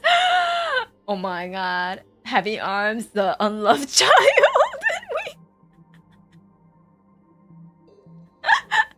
The unloved child in Wing. I've never seen anyone who said heavy arms was their favorite Gundam. from Isn't that Sandrock? No! My friend Sonic, a friend formerly known as Sonic, he said Sandrock was his favorite. And I was like, who the fuck says Sandrock is their favorite from Wing? Huh? So that's why I was like, okay, out of my friend group, no one said heavy arms. But there was someone who said Sandrock was the sexiest Gundam. And I was just like, that is a first. That is definitely a first. So yeah, still formally. There's one heavy arms custom that's like one damn that's damn that's a lot of Gatlings. I like heavy arms. I thought Sandrock was the least interesting, to be honest. Like me personally, I thought Sandrock was the least favorite, but no one I know has said heavy arms is their favorite. Sandrock is the absolute worst. Okay, so people agree with me, right? Sandrock is kinda, you know, very mid. I was like, I don't wanna hurt my friend's feelings, but I was just like, I don't like the curved blade. The curved blade was the only thing interesting about Sandrock. The curved blade was the only thing interesting about it. Sandrock's like whole kit though. It like created that like, you know, back like wingish silhouette, and that was the only thing. Ew. Please. It's because he's a friend, you should be brutally honest. True. True. It's okay, we're brutally honest at least about our food tastes. He doesn't like, wait, what did he... He doesn't like ube, and I'm like, damn, imagine not having good food taste. He doesn't like ube, and he thinks like poutine is so good. And I'm like, poutine is so normal. So I was like... I mean, some people would argue that like for Sonic in this regard, so, but like, you know, I think poutine needs a little bit of a... Excuse me, and I don't like ube? What? I love ube! What the heck is it? No. It's Poutine. Poutine. Poutine is a fried dish. Wait. A dish in Canada. It is fries, right? Just fry. It's a Canadian dish. And they have cheese curds. You know, they're squeaky cheeses, which I also do not like as a texture. And then it's like glopped in like gravy. And that is poutine. Poutine is ube is yummy. Yeah, ube is yummy. Who is ube? Ube is like a purple root. It's like kind of like a root potato. It's like a potato yam. Yeah, it's purple yam jam. I love it. I really want to try that one day. 3 amazing things in one dish. Okay, the reason why I say poutine is aight is because like I want something more. Like it's just it's just thick stuff, like heavy stuff on top of heavy stuff on top of heavy stuff. I want a little spice in the mix to make it exciting, okay? Ube mochi donuts and poutine both slaps, and to be ube mochi's donuts, please give me. Give me. Have you had jalapeno poppers? I love jalapeno poppers. I like jalapeno poppers. I'm okay with ube mixed with other things as a sole flavor. Nah. Okay, that's fair. That's fair. There's like this place that has like ube latte. And I love that shit. It's like a nice, like very creamy, soft sweetness without adding sugar. It's so good. There is sugar, but like, you know, not the straight up sugar, which is nice. Anyways, where were we? Weapons, important. Weapons. Also, I need a drink. Hold on. Do I have? I'm gonna grab a Gatorade from that. Just real quick. I'll be right back. 2 seconds. Maybe 3.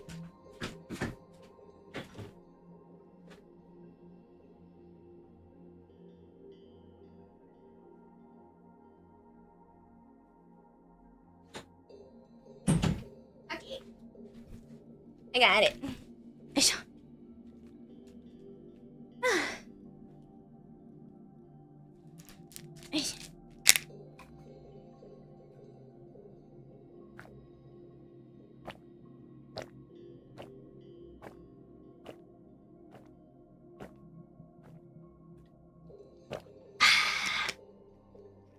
Okay, I'm good. I was pretty thirsty. I was pretty thirsty. It was a lot of reading. Thank you so much for the gold text. Thank you. Holy shit, that was fast. I counted that was 7 seconds. Okay, I should have said 7 seconds. Yeah, we only had 8 collective breakdowns while you were gone. Damn, that's 1 per less than a second. Okay. Don't quote me that I was pretty thirsty. Anyways, back to the important topic at hand. Weapons, right? Mech weapons have 3 traits: size, type, and damage. Okay, size, type, and damage. Oof. Damage. There you go. Reno, thank you so much for the gold tags. Thank you. Okay, and then what was I doing? Oh wait, okay, and okay. Size, auxiliary weapons are smallest. Okay. So size, basically the same as this, right? Size. Wait. Size. Auxiliary weapons are smallest. Mech weapons light enough to use alongside larger weapons. Main weapons are standard size. For mech weapons, heavy or larger. Heavier weapons used to inflict massive damage. Super heavy weapons are very large weapons with high power requirements. They are usually rare or highly advanced. Yeah. So, self-explanatory. Type. All weapons have a type that describes their general range and combat function. Melee, close quarter combat, rifles, launchers, cannons, and nexus, like the Protoss, Protoss base. Melee weapons are mech skill, swords, axes, power tools, and other hand-to-hand weapons. Mech's raw strength can turn even crude tools into forces to be reckoned with. Melee, yeah. Close quarter combat. Weapons are those designed for close range combat, including pistols, shotgun, flamethrowers, and more exotic weapons like nail guns. Okay, so close quarter combat's not a little different from melee. It's short distance guns. So melee equals, yeah, knives, axes, you know, etc. Obviously it's a knife. Obviously it's an axe. And then close quarter battles. These ones are more like, yeah, pew pew. Just, you know, not high firepower. A little slow, a little weak, a little, you know, not too far. So like the flamethrower. The flamethrower only has about this much range, so stuff like that. Yeah, including pistols, shotguns, flamethrowers, and more exotic weapons like nail guns. You could even shoot nails, apparently. I'm not saying they're weak in terms of damage. I'm saying they don't have as much firepower as in like range that they could shoot. I'm saying the range is short.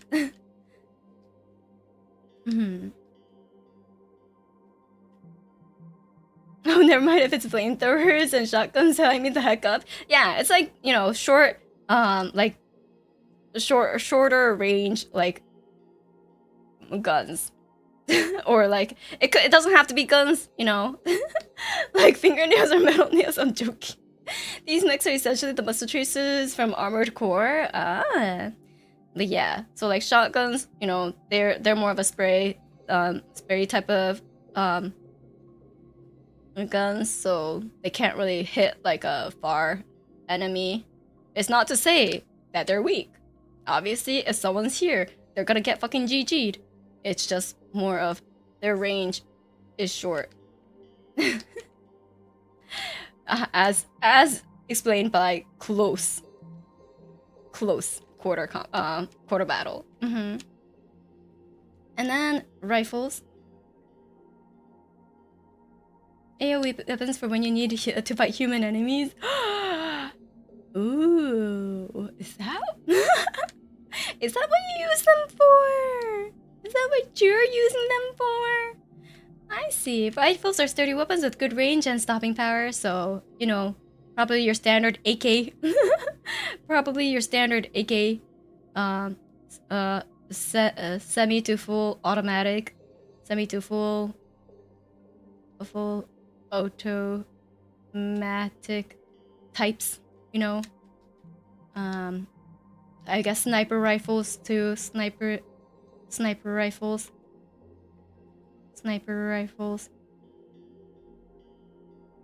etc. Why did I put CS for etc? Anti-material is also a rifle. Anti-material? I still don't know what that is. I'm sure I'll run into it as I keep reading. Human enemies can be surprisingly strong in the system. Oh, really? Ah, that's good to know. Humans strong.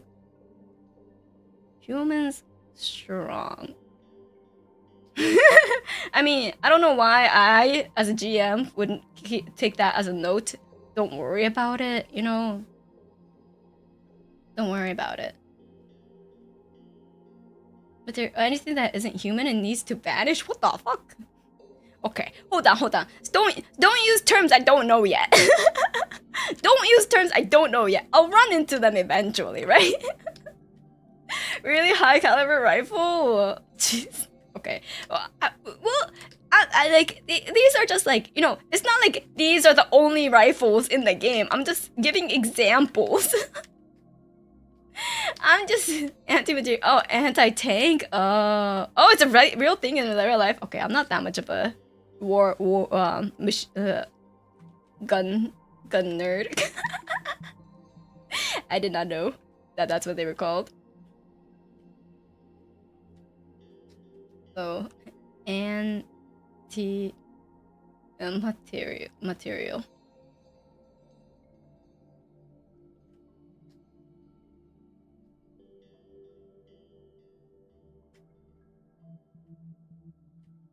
My inner gun nerd wants to splurge out right now. Don't! I can't handle. I don't even play FPS. It's when you have to snipe the building, not the man.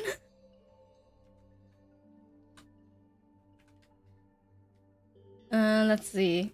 Next. Oh yeah, right. Launchers and launchers, cannons, and nexus. I mean, launchers, cannons, and nexus kind of self-explanatory, like projectiles.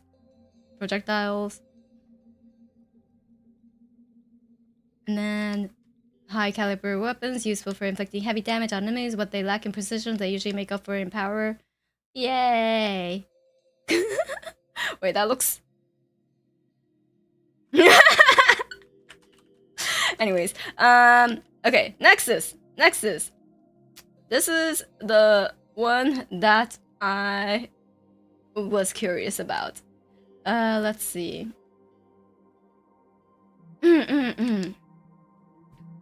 Weapons are reservoirs and projectors for swarms or self. Oh, this is the funnels. Funnel. Drones.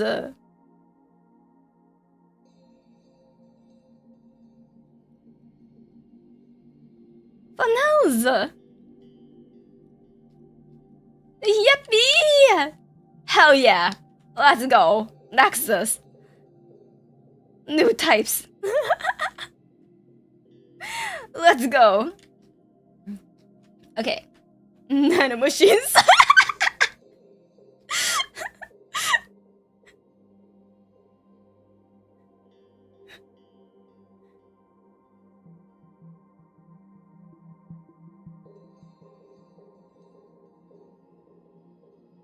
Nanomachines.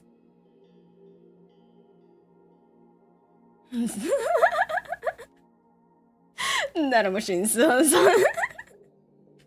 If you know, you know. Okay. Perfect. Okay, damage. Most weapons deal one of 3 kinds of damage: kinetic, explosive, or energy. Okay. Damage types. Can you believe I make typos when I'm writing with my hand? I don't know how that works, but apparently I do. I sure know how to spell types, but I still wrote it TYPS. I don't know. I'm so used to doing typos when I'm typing that I'm just doing it when I'm writing now. Let's see. 3 types. Okay. Kinetic slash... Oh god, I don't know how to spell aerospace. Types. Kinetic, explosive, or energy. Okay, there we go. Typing while writing is definitely a skill. Stop. Okay. Let's see. System points. Mech frames also have a set number of system points, SP that could be spent on extra to add extra systems to your mech. And some heavier weapons require both mount and SP. You cannot add systems to your mech that would cause you to exceed your available SP. Huh. Also, I ran out of space. What the fuck?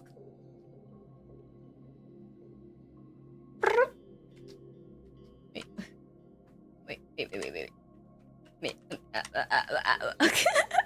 Hold on. Okay, let me do this, and then do this. Edit canvas size, and then do this. There we go.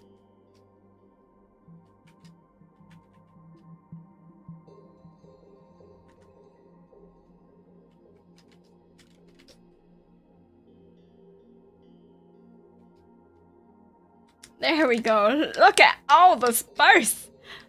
Oh, this real estate for notes. Anyways, okay. System point, SP, okay. Core systems, every frame comes with a core system. This is this your iOS or your Windows?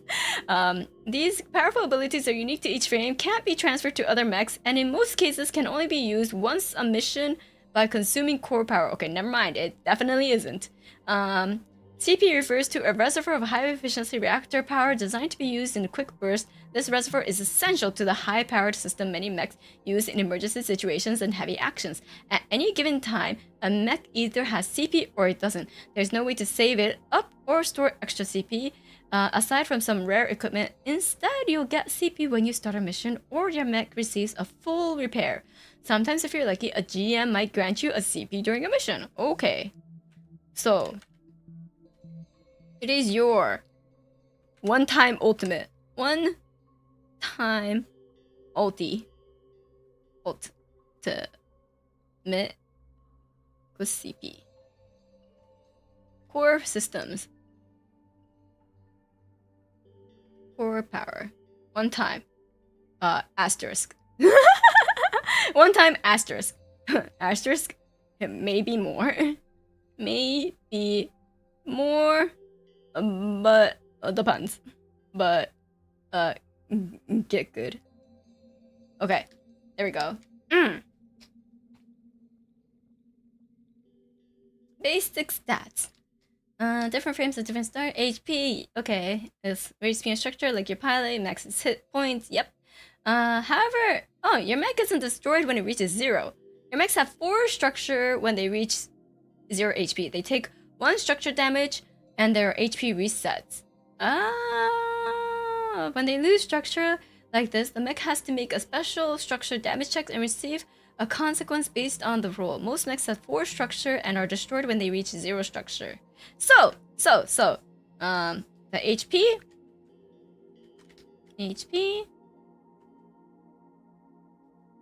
is basically, wait, hold on, 4 structure, HP, so each structure, they have 4 structures. And then every layer, the third, second, first, and then 0 is kaboom. Wait, 0 is kaboom.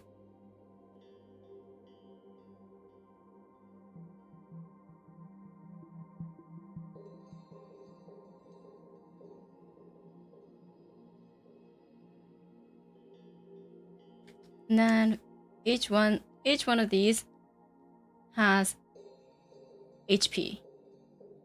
However much, I don't know at the moment. And then each one has consequences once you get them destroyed.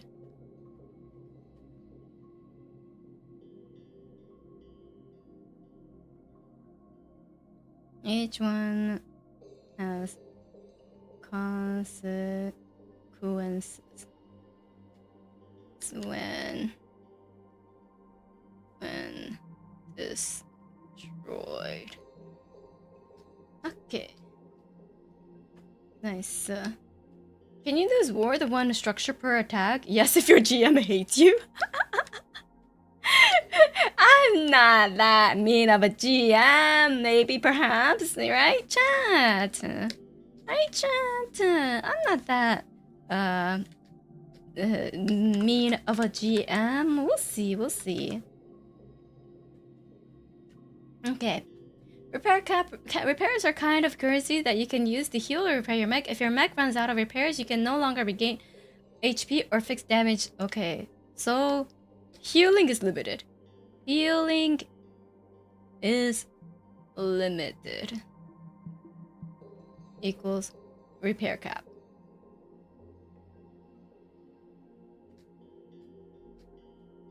Imagine building something that could destroy every structure in one shot. Kokone is very fair and nice to your players. Yeah! Yeah! That is an awful lot of durability for something you can just 3D print. Okay, well, you know, Lancer 3D printers, they're kinda godly. That's just what we'll assume. They could print metal, so I'm gonna assume they're pretty fucking dope. And then we will see a cap. Okay, speed. Your mech speed determines how far you can move on your turn in spaces. Okay, speed, movement thing. That's self-explanatory. I'm not gonna even write it. Evasion is how hard it is for range and melee attacks to hit you. Yeah, that's basically self-explanatory. Sensors. Your mech sensor is the maximum distance in spaces over which a mech can detect enemies. Okay, wait. Sensors is pretty unique to Lancer. So in spaces. So max distance, max space.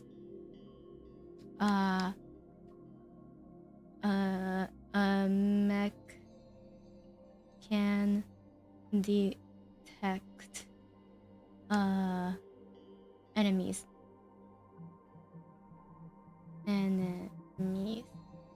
So yes, it's a radar. It's a radar. This isn't your regular 3D printing, it's advanced 3D printing. Hell yeah. Some 3D printers do print metal and even food stuff. I have seen the food stuff. I haven't seen the metal stuff though. Huh. I have seen like resin and plastic and food, but I haven't seen metal. That's pretty cool though. Please do not beat the mech. You can't tell me what to do. Okay. Tech attack. You add your mech's tech attack as a bonus instead of grit when you conduct electronic warfare. Okay, that's explanatory, self-explanatory. E-defense is how hard it is for your electronic and guided weapons and systems to hit you. So this is how hard generally. Well, it doesn't. I don't think it's necessarily limited to, but like for example, funnels, drones. I'm guessing, or guided missiles, those stuff. So it's like a what you call it? It's like an AT field of sorts, but you know, electronic jammers, EMP, those kind of sci-fi electronic, you know, jamming stuff. But yeah. Heat cap and stress. Your mech can take heat from tech attacks and some of its own systems. If it takes more heat than its heat cap, it overheats. Mech also has stress, which is similar to structure. When they exceed their heat cap, they take 1 stress damage and clear all heat. When they lose stress like this, mechs have to make a special stress damage check and receive a consequence spent in the roll. Most mechs have 4 stress and are destroyed when they have they reach 0 stress. So, stress.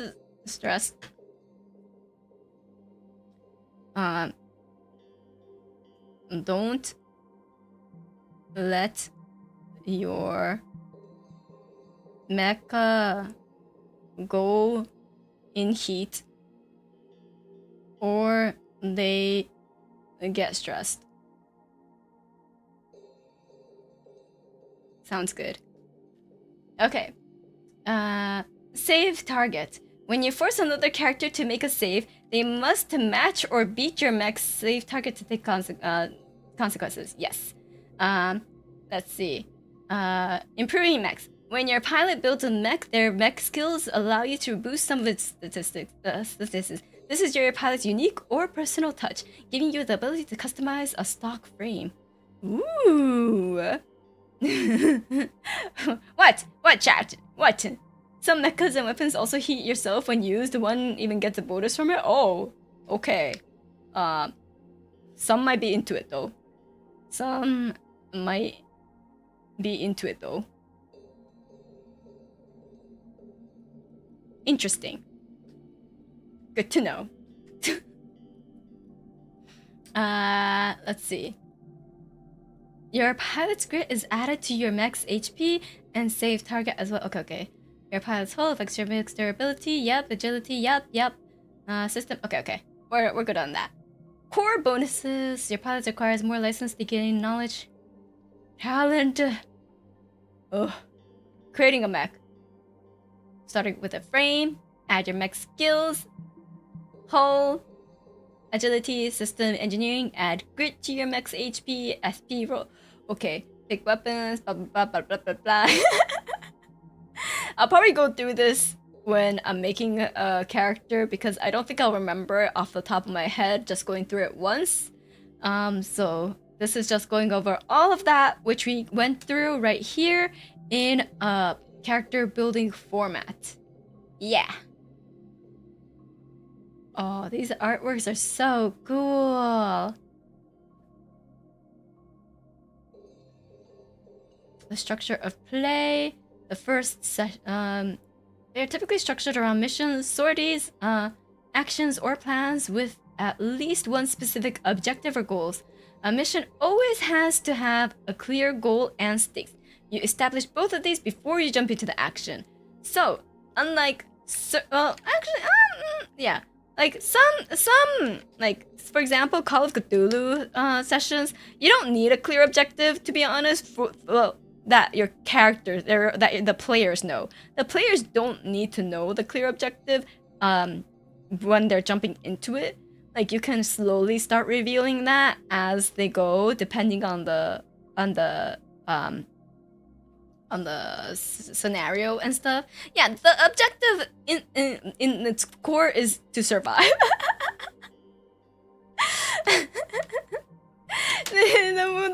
the core objective is to survive. Yeah, exactly. D&D, you kind of get a mission sometimes. You kind of make your own missions depending. It's a little bit, yeah. It's a bit more flexible with Lancer. I think it's just you straight up tell them what's your mission, this is what you have to do, this is how you get your license to level up, because after you complete this mission, that's when you'll get a license level, etc. So that's a little bit more different from what you usually do. Like for example, the main tabletop RPG sessions that I do, there's no real clear objective either. At the get-go, sometimes there is like steal as much as you can from your master. Or just help your master with the preparation of the maid thing. But sometimes it's just, it gets a little iffy. The goal is to survive, man. I play tabletop RPGs to escape reality. It's okay. Call of Cthulhu, it's fun. You get that thrill without having to put yourself in danger. Anyways, let's see. A mission always okay. You establish both of these before you jump into an action. There's like something that needs to be doing and probably needs to be done fast. This creates a natural tension in the story that can only be resolved through the actions of the players. Without player intervention, the outcome will be radically different, usually for the worse. So, like, if I could give like an MMORPG example, like Dungeons and Dragons would be like Final Fantasy 14, right? You go through these quests. It's very organic. Everything like you with your party, you kind of take things at your own pace. Lancer feels more like Vindictus, where you take a dungeon and you go through it, and then otherwise you're in town.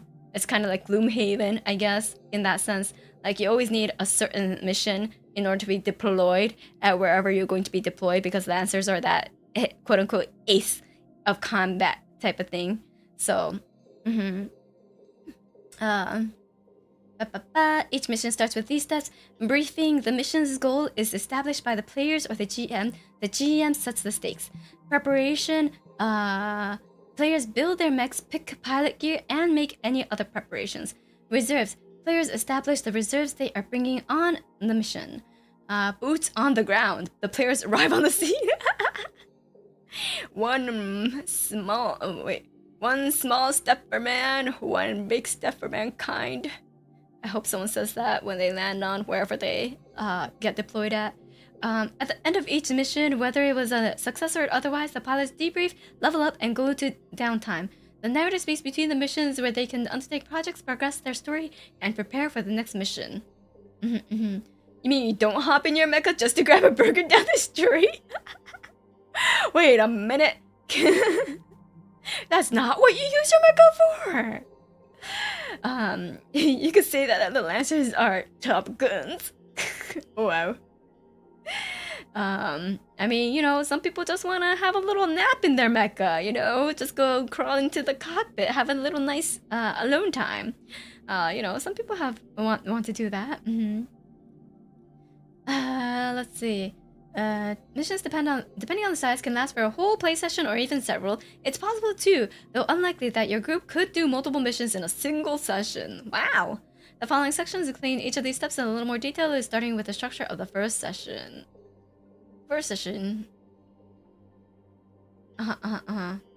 Yeah, so this the first session. It's like session 0 in a sense of, hey, this is her, this is this player, this is this player.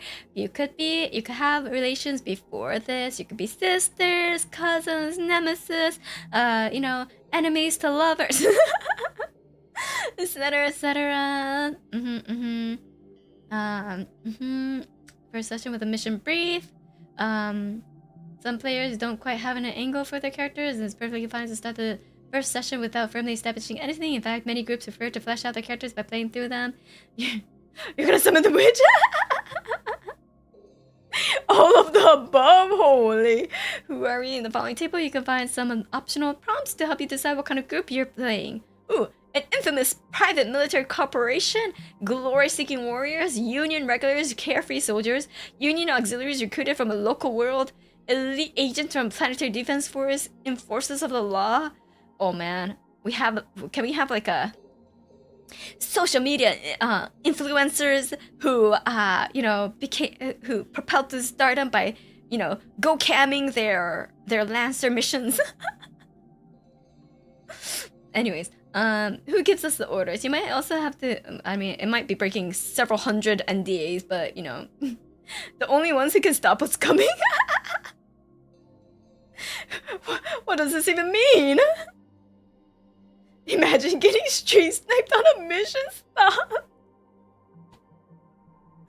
They put like a 10-second delay just in case. VTuber mech pilot. Anyone who pays us, our commanding officer, the hierophant or high priest, a corporate patron or sponsor, our ancient marital code or law, our duty, our mentor and founder, our local union administrator and high command, the whisperings of a long dead monolith, our liege lord and king, the elders of our organization. Ooh, I like this one. So diva, yeah, diva. Basically diva. What's her history? Lastly, you want to flesh out some history. Okay, personal history. Which of you did I grow up with? Which of you sees me as mentor? Which of you taught me everything I know about building mechas? Which one of you is most curious about me? Wink, wink. Which of you finds me attractive? Oh, nice. Which of you thinks they can teach me a thing or two? Wow.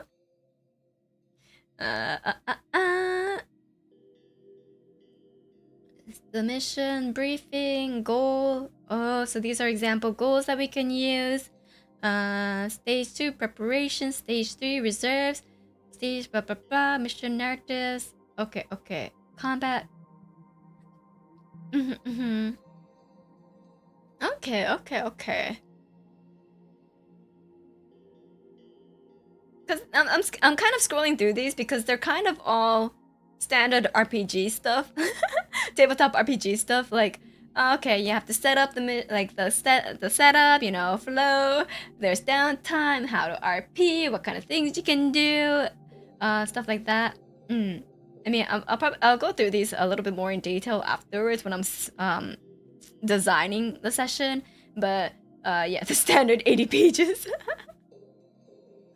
So yeah. Scrounge and barter.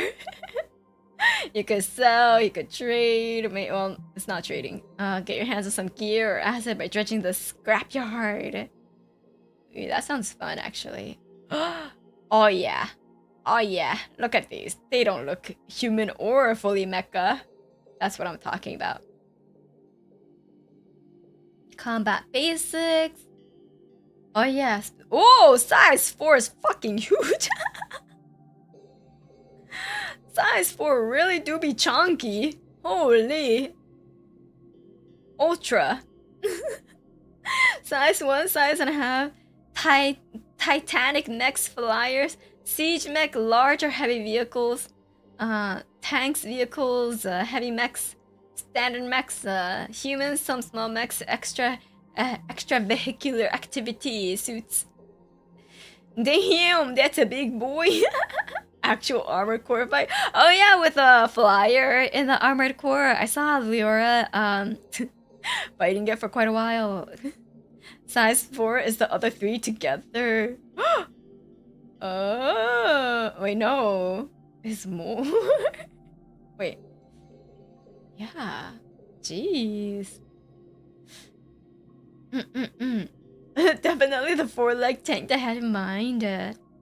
If that's an S4, I wonder what S5 is going to be. S5 is basically the map, I think. S5 would basically be almost the map, I'm pretty sure. But I don't think, I guess it's like a battle cruiser, maybe, possible. But I don't think they have it in gameplay. But we'll see. The mechs look like they got superpowered with the help of Kyoji. Kyoji! Starting combat. Oh yeah, to begin combat, needs to declare hostile moves like firing at enemies, grappling, and changing are usually enough to initiate combat. Okay. Show the map to players, explain the position of any visible NPC. Characters on them whenever appropriate, and then the first turn begins. Turn around. Each character takes 1 turn per round. Oh, turn represents activity, not the passing of time. Even though characters act in a certain order, the turns in each round are assumed to narratively occur at roughly the same time. Players always get to act first. When Mechs combat begins, the players agree on a player or an allied NPC to take the first turn. If the players can't agree on someone, the GM chooses. Oh, okay, so there's no real like initiative, but it's more of, oh, you can go first. Yeah, I'll go. I'll take this, and then okay. I guess it's just like the turns are popcorn. It's like playing hot potato. Good night, Rag. Thank you so much for stopping by. Get some good rest. Thank you. So, yeah, and then if they can't come to a consensus, I'll be like, you go first. Stop bickering. And stuff like that. Yeah, it's what it is. It's pretty cool. Next, the GM chooses the hostile NPC to act. So, like, all the players go first, always. Like, they have the initiative, and then the NPC goes. Nominate the player who acts, okay, so then so it's gonna like, player first, so, player 1, and then it goes to hostile 1, and then the player 1 decides who player 2 will be, and so on and so forth. If I buy another hostile NPC, GM choice and a player, and so on, alternating between hostile and allied characters until every character has acted. If all characters on one side have acted, the remaining characters take turns in order decided by either the GM or the players as relevant. So, I always have like the say on how which enemies take turns, but then the players actually have more agency of who goes next, and they could be like, oh, could you let me go next, please, please, please, please, please, please, please, please, please, please, please, please, and then they'll be like, okay, you can go next. That's okay. Or it's like, oh man, I can't choose eeny, meeny, miny, mo. Okay, you go first, and they'll be like, fuck. Stuff like that. Yeah, that'd be fun. Some talent systems and weapons can be used once per round, turn, or scene. In the rules, this is written as 1 round, 1 turn, and so on. Would it be more interesting if NPC went first at some point? I mean, they could. They could choose an allied NPC to go first. Is there a turn is roughly 30 seconds or something like that? It's all thought to be taken kind of simultaneously, roughly at the same time. So there's no clear time included in it. So that's also an interesting part. It's a little bit more loose, vaguely vague. While in other systems, it's very clearly outlined, like each turn is 6 seconds or 3 seconds, etc., etc. But it's pretty cool. It'll be interesting to see.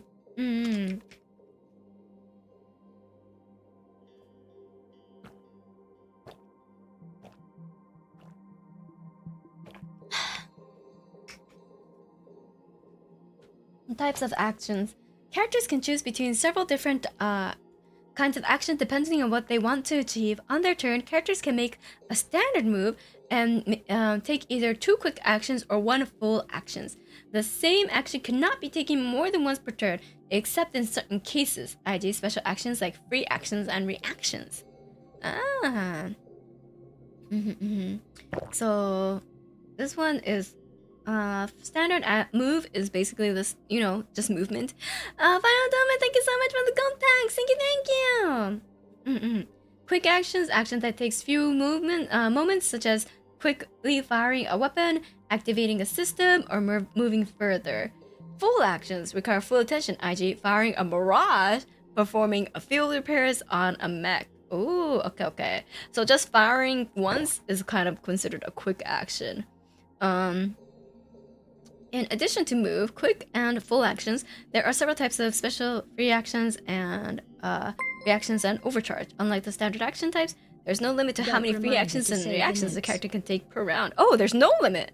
So thank you so much for the gold tip! Thank you! Gold reminder to save the notes. Thank you. Oh yeah, I should probably save this. Save. Tabletop RPG. Lancer notes. There we go. Reno, thank you so much for the gold tags. Thank you. Free actions or special actions granted by character traits like mech systems and talents. Character can take free actions at any point during their turn, and they don't count towards the number of quick or full actions they take. They can also be used to take actions more than once per turn. For example, if a character can boost as a free action, they can also do so even if they have already used boost in the same turn.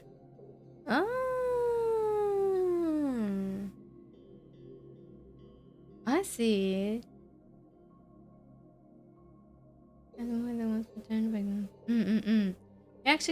Reactions are special actions that can be made outside of the usual turn order.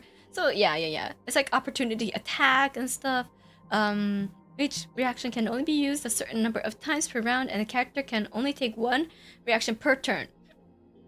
Wait. Okay. So a character can only... There is a limit for reactions. Can only take 1 reaction per turn, their turn or that of another character, but there is no limit to how many reactions can be taken overall. Mechs have 2 default reactions, each of which can be made once per turn. Brace and Overwatch. But sometimes systems and talents grant additional reactions unless specified reactions resolve after the action that triggered them. Some resolve before under specific triggers, such as when an attack is declared but before the roll is made. If so, the reaction will specify. Overcharge. Pilots can overcharge their mechs, allowing them to make an additional quick action at the cost of heat. Ooh, that's fun. That's fun. It's like overclocking. Miscellaneous activities like talking with, wiping sweat out of someone's eyes, slapping I thought they were gonna slap a person. Slapping a button or taunting an enemy aren't considered action, but can be done anytime during a character's turn. If a player has a specified goal and outcome in mind, like taunting an enemy to draw their attention away from an injured friend, then it might be an action, but if it's just a matter of talking smack, there's always time.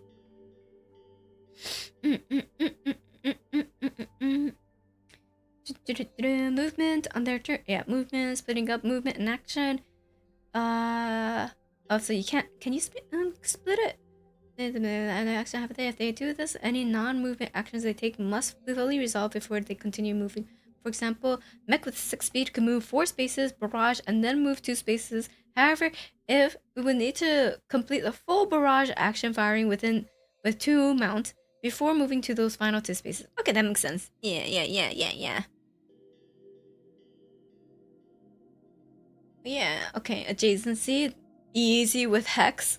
Obstruction, anything that blocks passage, engagement, movement, and reaction, involuntary movement. When the characters are pushed to, it's called involuntary movement, force. In a specified direction, moving involuntary mechs do not provoke reactions or engagement unless specified otherwise. Difficult and dangerous terrain, lifting and dragging, jumping and climbing, falling, gravity, flight, teleportation. Some characters can teleport instantly, moving from any space within a specified range. They must start and end a teleportation on surface they can normally move on. For example, a character that can't fly can't teleport mid-air. Good to know. Teleportation ignores obstructions, does not require line. Oh, it doesn't require line of sight. Oh, I thought it would. Generally, teleportation in games require line of sight, but that's cool that it doesn't. You don't need line of sight. You can just, teleport into a random room, get bonked.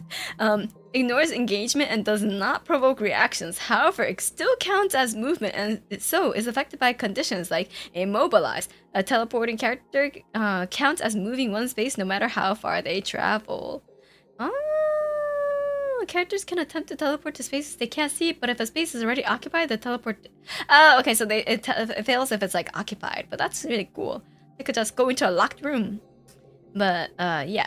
Attacks. Mechs attacking uses skirmish, barrage, quick tech, full tech, and improvised attack. Okay, these are much more technical. They have the AoE stuff, critical hits. On a critical hit, all damage dice are rolled twice. Okay, so it's not like double what you rolled, but you just roll them twice. Oh, no, it's the highest result from each source of damage is used. Oh.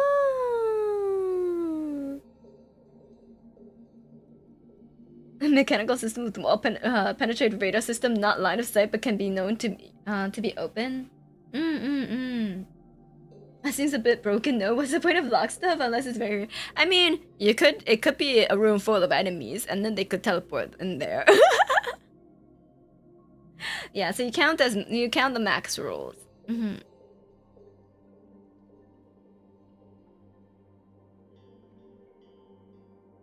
Yeah, it's like throwing advantage on the hit dice.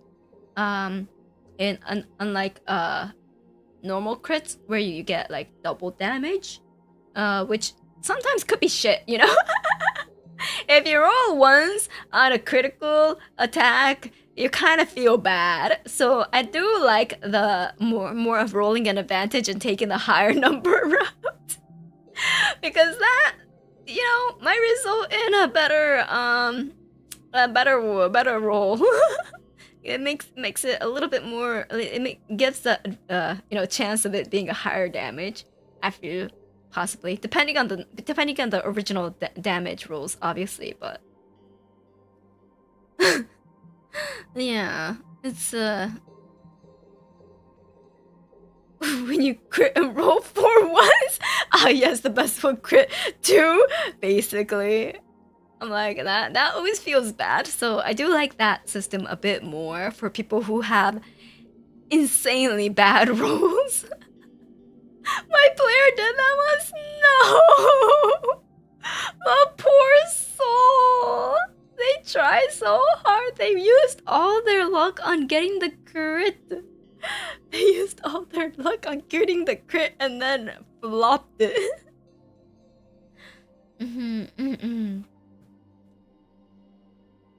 So, valid targets are following the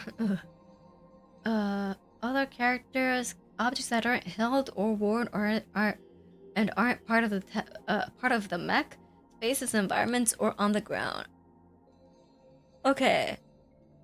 So you can't just like shoot. Okay. So this is, I think, to avoid cheesing and be like, I shoot the gun out of this mecha's hand, or stuff like that. I think that part is the second one is to avoid stuff like that. Because yeah. Because then guns that are held by a mecha isn't a valid target. The attacker take an action against the target. By default, the target must be within range, sensor, or threat. Unless the sensor is line of sight, a character can only attack or take action against targets that they can see. Invisibility. Some characters are able to turn invincible. Invisible characters can still be seen or detected by heat patterns and some visual artifacts, but they are extremely hard to target. All attacks, regardless of type, have a 50% chance to miss outright, becoming an attack roll before an attack roll is made. Okay. Roll a dice or flip a coin to determine if the attack misses. Okay. That's pretty cool. Yeah. Oh, come on, that's my ideal strategy, though. No golden eye strat for you. Hello, welcome. We are getting through almost a third of the rulebook. We're finally at page 66 of the rulebook. Honestly, that's not too bad. Yeah. No, I'm not making up my own game. I am reading a rulebook and learning the system on stream. It's more I don't think it's like the most entertaining stream, but I was like, I'm doing all this background work. I might as well stream myself doing said background work. And maybe it'll be good for people who were interested in the system but didn't want to read through it themselves. I'll do the reading for you, and if you gain interest, then you could go into the details on your own. Yeah, so far, did you say I'm really enjoying it? Definitely, it's been fun. Yay! I'm honestly loving this. I'm glad. Yeah. So, yeah, outsourcing the thinking, basically. Basically, it's not so much for chat to like teach me. Like, if I have questions, I'll answer. I'll ask it. But it's more of me just like writing things out loud, going through the book, and then if people have funny stories of what I'm talking about at the set time, I'll read it and stuff like that. Yeah. You can probably find a new colleague for Coco audio series. No. I fuck up words all the time. I don't think it'll work out. Yeah, why read a book when you could just listen to a cute tabletop RPG goddess read it? Please. I'm like skipping through some of these stuff though, so if you want to play it, you'll still have to read. You'll still have to read. Learn the game while you game with Kokone audiobooks. Yeah. Okay, let's see. Cover. Oh man, cover's so annoying. Cover is so annoying. On the battlefield, all sorts of instructions, physical, mental, electronic, and others can separate an attacker from the target. There's 4+ different ways you can have obstructions. Fucking The two that matter most are soft cover and hard cover. Are you a soft cover or are you a hard cover, chat? Soft includes smoke, foliage, trees, blinding light, dust clouds, low hills, and low walls. As the name implies, soft cover isn't solid enough to reliably block enemy fire, but it does cause visual interference or a profile reduction sufficient to make aiming difficult. Anytime a target is obscured or obstructed somehow, it has soft cover, adding +1. I'm gonna think that's disadvantage to any range attack. I do like to be covered hard. No full front armor build. A lot of things create soft cover. Yeah, a lot of things are creating soft cover, dang. I like to be soft cuddled. That's not what we're talking about. We're talking about cover. We finally made it to the real ASMR. No, thank you. No. Hardcover includes ruined buildings, tall builds, bulkheads, reinforced emplacements, and destroyed mechs and vehicles. Vehicles. Do you call it vehicles or vehicles? I've been hearing vehicles a lot more recently, even though I normally pronounce it vehicles. So sometimes I pronounce it vehicle. Anyways, I mean, both are right. Yeah, both are right. It's just, which one do you use?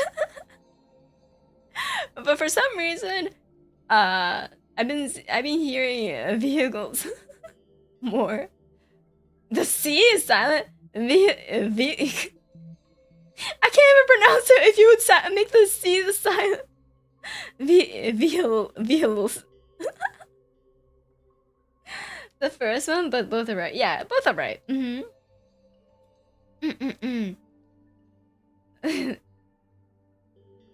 You're pronouncing it different ways? Yeah, there's different ways to pronounce words, you know? Makotan! What the fuck is C is silent? Anyways, let's see. Hardcovers. Hardcover is solid enough to block shots and hide behind, add +2 difficulty to any ranged attacks. Characters only benefit from hardcover if they are adjacent to whatever they are using for cover and are the same size or smaller. A size 3 mech couldn't get hardcover while hiding behind a size 1 rock. You're too chunky, man. You're too chunky. Don't you think you're hiding? That's kind of a cute image though, like like a size 1 rock. It's just like chilling and vibing, and then this like big honkers of a mecha is just like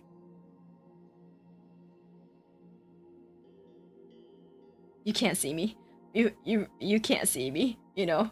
I'm so hiding. I'm so hiding. I'm totally. It could be like that. Was it hexapedal mecha?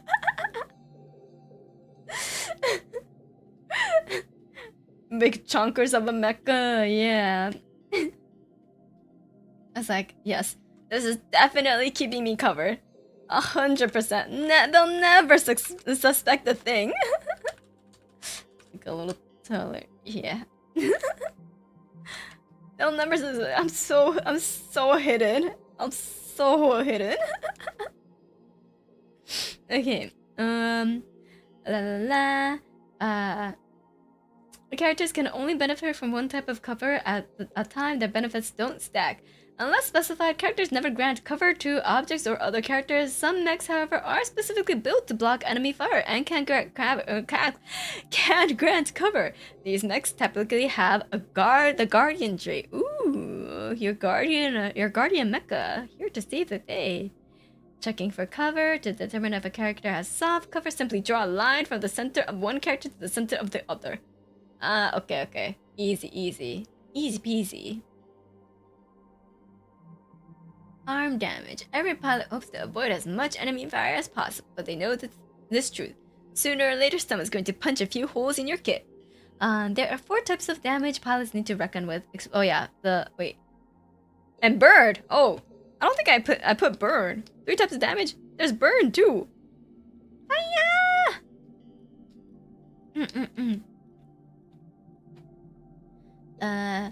Armor and resistance. Armor reduces all incoming damage from a single source by an amount equal to its rating, which goes from 1 to 4. However, AP weapons and burn damage ignore armor altogether. Okay. Okay. Wait, I'll do this. AP and burn ignore armor. And then let's see. Time. Characters with resistance to a specific type of damage reduces all incoming damage of that type by half. Okay, resistance same as D&D, it's just half. Characters can only have resistance once per type of damage. It doesn't stack. Okay, you can only have one type of resistance. You can't be a legendary monster where you have multiple resistances stacking on top of each other. Or, you know, be like... what was it? It's like D&D 2E monsters or something. Apparently they're like the Lich from 2E is like fucking broken as shit. But yeah, I don't know. I've never played 2E. And isn't it like it nullifies the whole damage altogether? It's not like even like half. But anyways.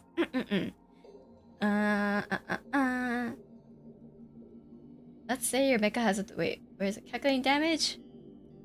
Oh god. I don't want a number crunch right now. I don't want a number crunch right now. No.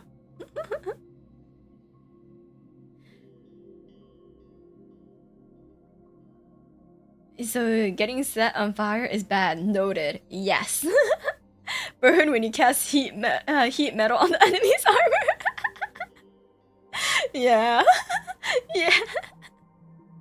Sounds like you have multiple resistances, but only one ever applies. Ah, yeah. Okay, yeah. Only one ever applies. True. Oh yeah, AD and D2 Lich is a nightmare, and yes, full immune. So, let's see. I don't wanna... I don't wanna read these ones. Nope. Quick actions. You can boost, you can grapple. You can hide, tech, scan. Oh my god, there's so much. There's so much. Holy shit. Holy shit. Jesus.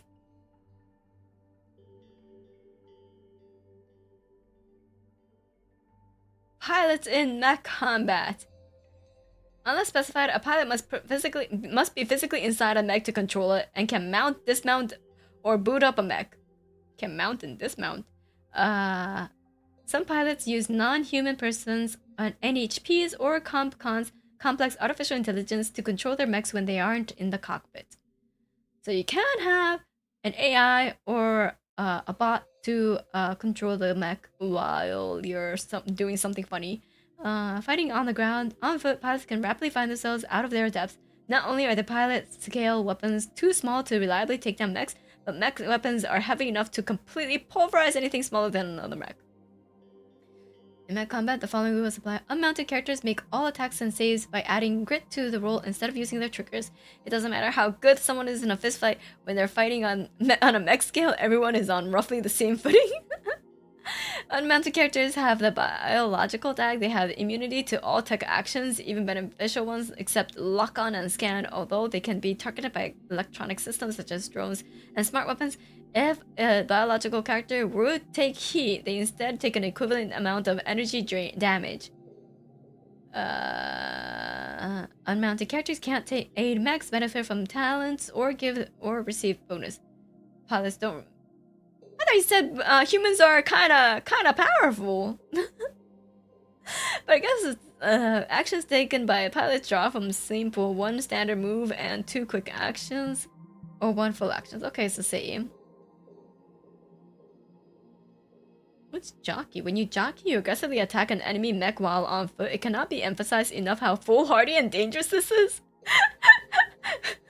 Okay, to jockey, you must be adjacent to a mech. As a full action, make a contested skill check against the mech using grit or relevant trigger at the GM's discretion. The mech contests with hull On a success, you manage to climb onto the mech, sharing its space and moving with it. The mech can attempt to shake you up by succeeding on another contested skill check as a full action. Alternatively, you can jump off as part of your movement or turn. When you successfully jockey, choose one of the following options.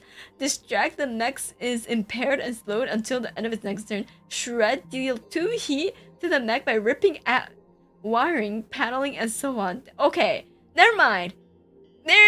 That's pretty fucking annoying if you have like multiple like humans trying to like take you down, but they're just like making like all of these stuff at you. That can be pretty annoying.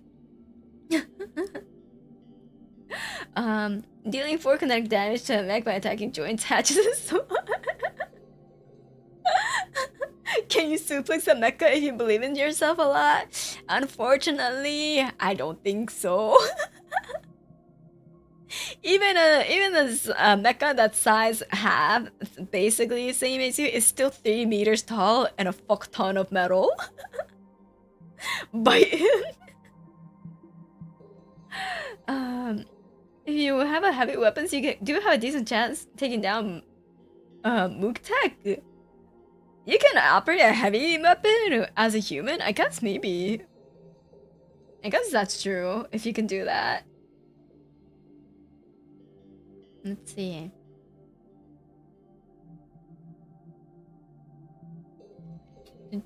Non-human persons. Oh, heavy weapons for humans. I see, I see. That's a cool unit name, 3 meter metal. Oh yeah, I want to read all the mechas and stuff. I want to get through the good stuff. You know? Is this a compendium? Talents, gear, system, pilot gear, introductions to license. Oh, 118! 118! This is the juicy stuff.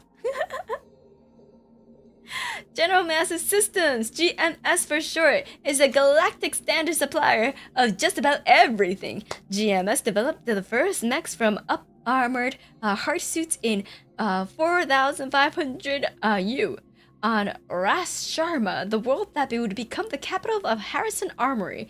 Now, GMS's flagship Everest line of mechs set the galactic standard, reliable, sturdy, solidly built, and available in countless localized patterns. There are so many variants on the Everest pattern that it has become totally ubiquitous and faded into the background. With universally compatible components, full radiation and environmental shielding, and tens of thousands of preloaded languages, a pilot in their Everest has everything they need to get the job done. GMS is one of the oldest fabrications in the galaxy, first getting its start in the early days of colonization rush. The manufacturer hails from the cradle, the home of union and humanity, and thus its designs reflects the sensibilities of the first pioneers to seek the stars. Today, GMS products are available anywhere there is access to the OmniNet. These products, whether the consumer specialty or military, are widely viewed as a galactic minimum of quality. Not particularly luxurious, but unsurpassed in no-nonsense design, reliability, and ease of use. Where GMS is available, anything less is unacceptable. All GMS frames, gears, cores, core bonuses, and licenses are available to all pilots starting from license level 0. The default GMS mech is Everest, a standardized all-rounder frame. Bro, Mech IKEA! Mecha meatballs, delicious! Yup, it is the Mecha IKEA, everyone! GMS is the ground we stand on, hence their mech being named after mountains. Oh my god. Yeah! GMS core bonuses. Bonuses from the list are always available to the pilot regardless of license. Auto-stabilizing hardpoint, overpowered caliber, improved armament, integrated weapons, mount retrofitting, and universal compatibility. The Everest is everywhere, so the parts you need for a field parts you need for a field repair. Anytime you spend CP to activate a core system, you may also take a free action to restore all HP, cool all heat, and roll 1d20 on 20, regain 1 CP. Damn! That's so cool! That's so cool! He's the best in Shockson.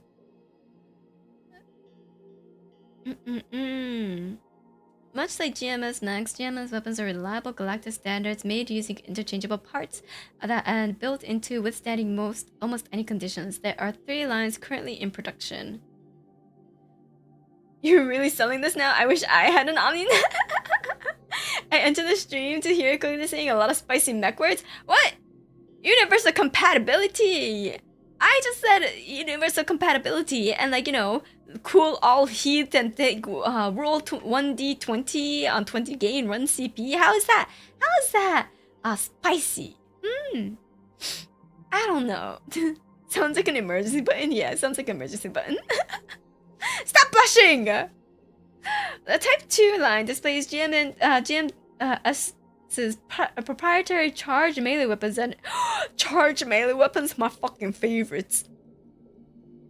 Type 3 line is a line of heavy weapons, so it's like the tiers, right? Tier 1, tier 2, tier 3, etc. Oh yeah, keep talking about those extra CPs. You really have a way with words. Oh my god. Yeah, 5% chance to recharge your ult is truly very it is quite spicy. That is quite sexy. I'm not gonna lie. Can we install pill bunkers on each limb like Chainsaw Man? Let's see. Is there a pill bunker? Wait, what are these? Okay, anti-material rifle. Oh yeah. There it is. There is the anti-material rifle. Also, rifle charge blade. There is a charge blade.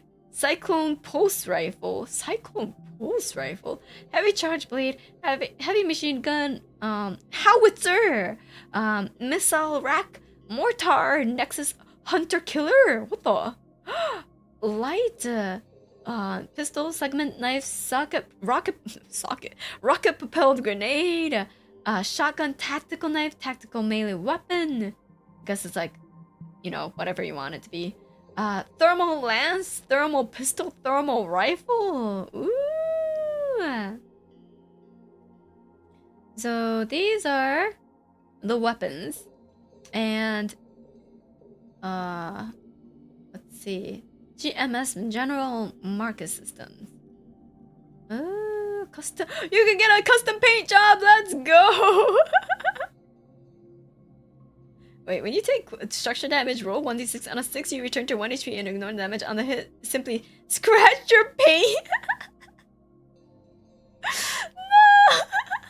Not the key scratch. The system can only be used once before each full repair. Is not valid target for system destruction. Yes, the red one will go 3 times faster, for sure. Literal plot armor. Expand compartment, your mech has space for 1 additional non-mech character or object. Oh, manipulators. Your mech has extra set of limbs. Oh, you could get your extra set of limbs here. 1 SP. Oh, the con class assistant is 2 SP. I see. Pattern A smokes. Pattern A Jericho deployable cover. Pattern B hex charges. So these are all the stuff you can buy with SP. More pill bunker limbs. Perhaps. Oh wait, there is a flight system! Eva module! Evangelion! Is that you? Your mech has a propulsion system suitable for use in low or zero gravity and underwater environments.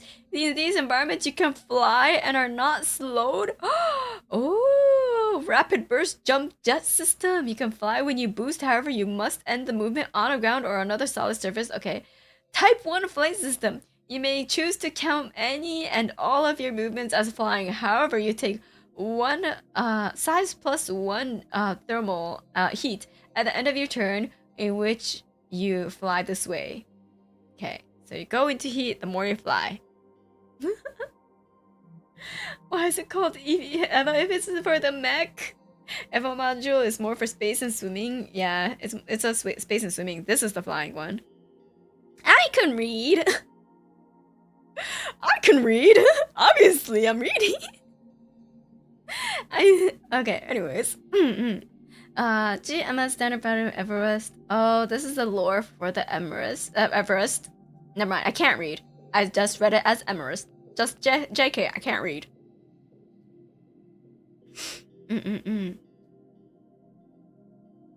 I've been reading for nearly 4 hours. Oh, right, because my OBS crashed. It's almost been 4 hours. Oh, shoot. Okay. Most humans don't think to ask about the history of the water they drink, or the earth they walk, or the air they breathe. And yet, without water, earth, and air, there would be nowhere for humanity to make a home. Just the same, the GMS SP1 Everest is often taken for granted. Its importance dismissed in favor of other more specialized frames. A plain and unpretentious mech defined by simple lines, functional grace, universal compatibility, and sturdy bulk. The Everest is as fundamental to the modern mechanized chassis as the natural world is to the human life. The Everest isn't the most specialized mech, but it is the backbone of our expansion imperative. From its shoulders, humanity steps. Kokone, hello! Why ask where the water comes from? All that matters is Kokone is swallowing it. Wow.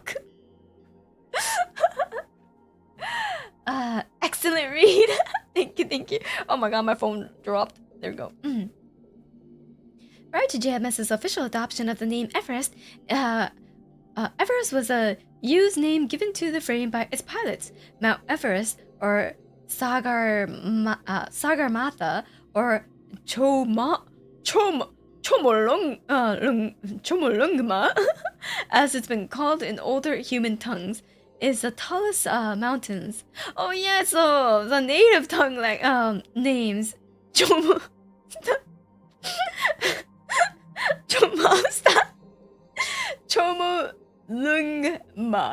Stop, chat! Behave! It's the tallest mountain on Cradle. Oh, Cradle is the Earth. Wait, hold up. I gotta make a correction. Where is it? Cradle. It's not fucking a diadem, a man-made diadem. It's fucking Earth. It's the Cradle. Cradle.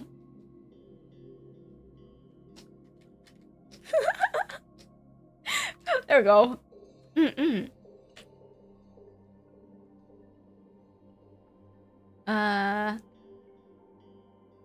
Though not the most prominent peak in known space, not the most prominent peak in known space, nor even the greatest in Cradle's star system, yet pilots across the galaxies call their SP1s by that ancient name.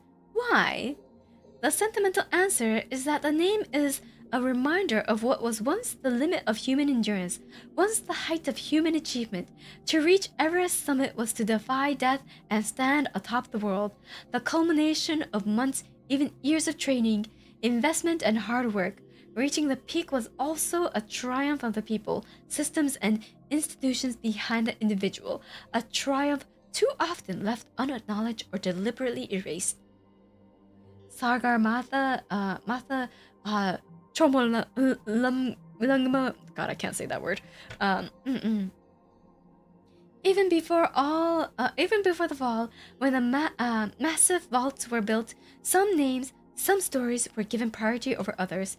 The real story behind the Everest name is likely much less deliberate. Somewhere along the line, a newly graduated pilot, frustrated by GMS's plain naming conventions, painted Everest across the flank of their SP1. Maybe it was a call sign, or maybe it represented the pride they felt at success. Either way, the name stuck. Others adopted the name. Over 5 centuries, it grew to become the officially unofficial designation of the SP1 chassis. Veteran pilots may never return to the Everest after moving on, but they'll always remember reaching that first summit, the mountaintop where they proved they could plant their own flag at the peak of the world. Lungma, Everest, you'll never forget. Yeah.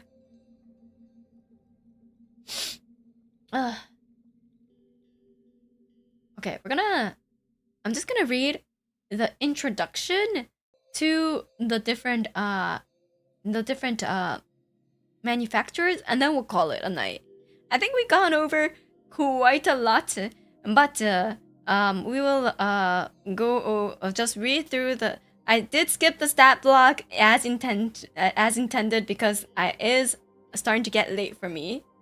I am doing this intentionally.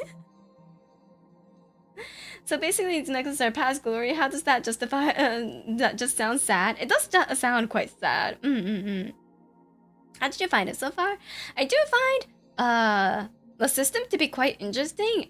It's quite different from what I'm used to, which is a lot more of like loosey goosey, like not like set mission type of sessions.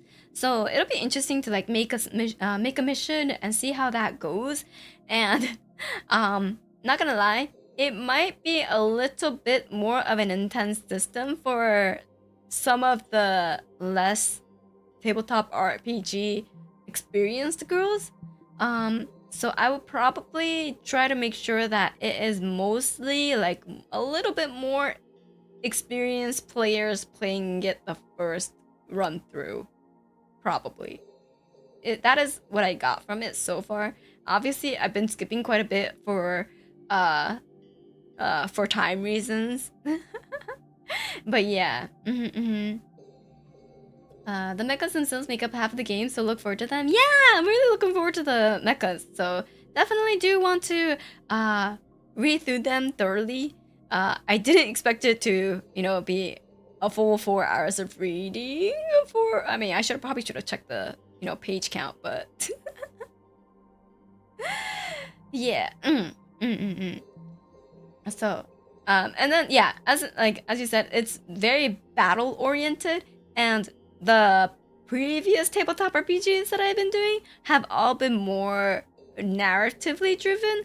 So that will also be a nice like change of pace as well, because I do always generally don't focus on the battle too much.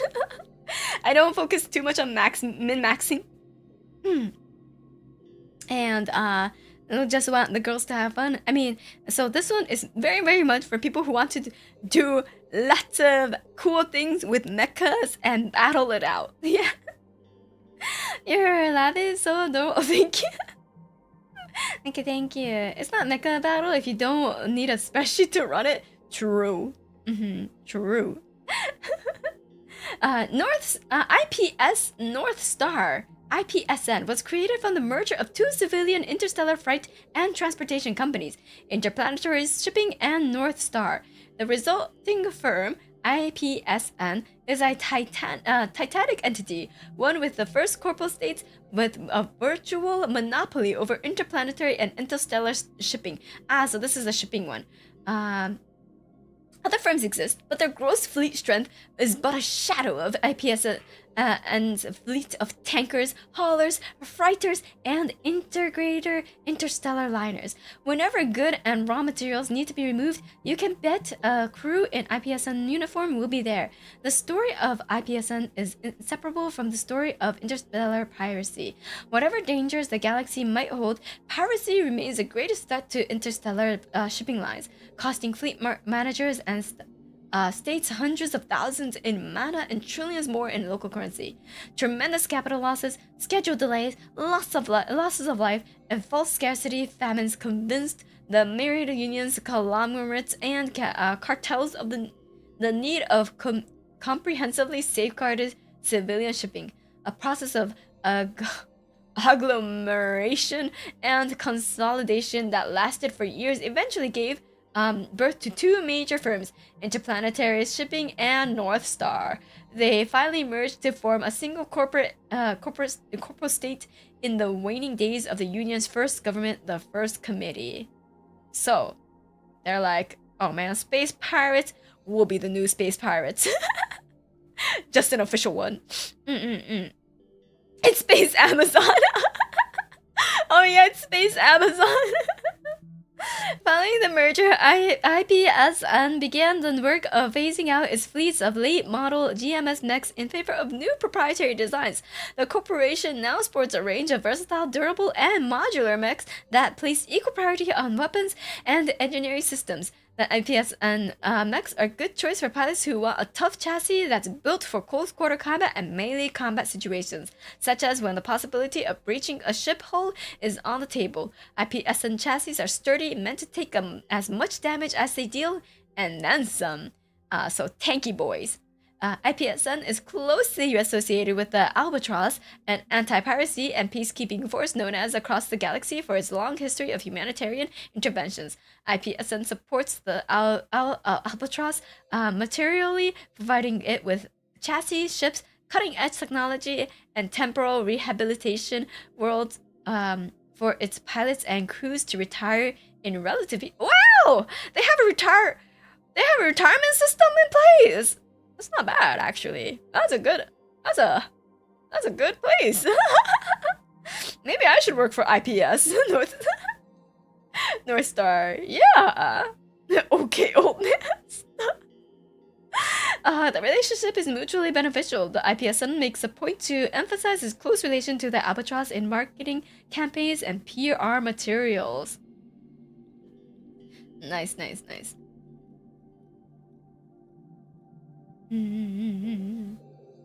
Temporal or temporary? Wait, where? Where did I read that? Probably, I feel like it was temporal. How many actually retire? We don't talk about that though. Ooh, the IPSN's flagship that's like listed here is Blackbird. It's a striker. Ooh. Oh, wait, is this the Blackbird? Wow. I was expecting like chunky boys from this, but this one is more, looks very agile. Blackbeard. Bird. Why did I read it as bird? Didn't I read it as Blackbeard beard the first time too? Why did I correct myself to bird? I don't know. That's a very good question. I'm getting tired. That's probably it. No? Okay. I just called it bird.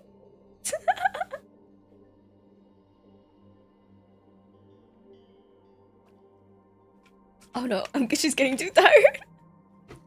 I'm getting tired. Yeah, I was like, Blackbeard would be the pirate. It's okay. Okay, we're fine. We're doing fine. Yeah, I could still read. Just start to hallucinate. Shh. Ooh, and then there's the Drake, the defender, not the rapper. This is the. Oh, this looks like the chunky boys. Ayatome, thank you so much for the gold tags. Thank you. Wait, did he set his own beard on fire? Wait, did he? I do not listen to his music or keep up with any. Oh, Blackbeard. Okay. Blackbeard set his beard on fire. I said Drake last time, so I thought you were talking about Drake, the rapper. Even has a picking nose. Yeah, it's so cute. This one is so cute. Oh, the Lancaster. Oh, it's a support. Oh, what's the size? 2. This is a size 2. Oh my god. It's like a dog mech. Wow, it's like a mule, carrying mule. It has like little tiny like T-Rex arms here too. What the? That's so cute. Now I'm picturing a grasshopper mech. Oh yeah, this one looks like it has some bounce to their legs. Friendship, yeah. Tiny arms for hugging, yeah. Let's see. Nelson, we have a Nelson here. Who's a striker. Oh, this one looks tiny. Yeah, it's a size 1. Where do you even go? Do you fit in here?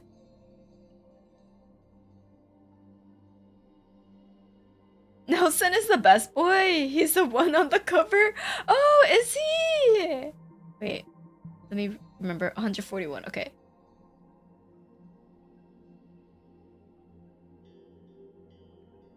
Wait, is he? Wait, which one? Oh, 141.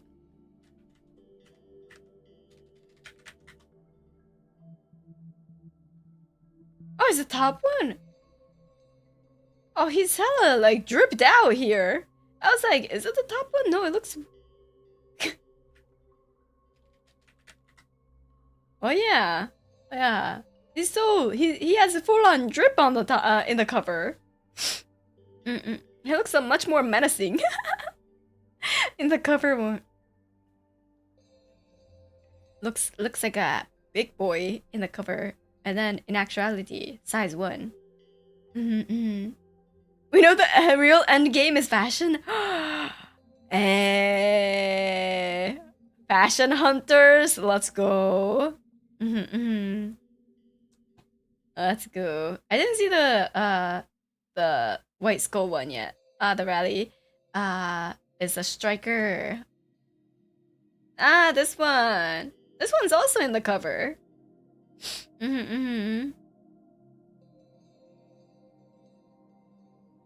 Tortuga. Oh, Tortuga looks cool. Oh, defender slash striker. Hey. Tortilla, no. It's a turtle boy. Turtle boy. Oh, Vlad. Let me guess. They have a lance. Vlad the Impaler.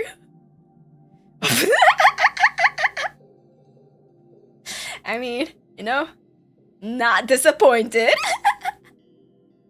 Not disappointed. Tortuga, my favorite legally distinct Zaku. And they have the pile bunker. Oh. How'd you guess? Oh, I don't know. I just had a feeling. I just had a feeling that he would have a lot of spikies and a lance. And some things that pierce, you know. Pierce on pierce on pierce on pierce.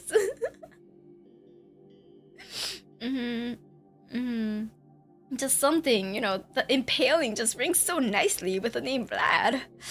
It just rings so nicely. Ooh. We get the SSC. Oh, they fancy. Oh, they fancy. They look more high-tech. Smith Shimano Corp.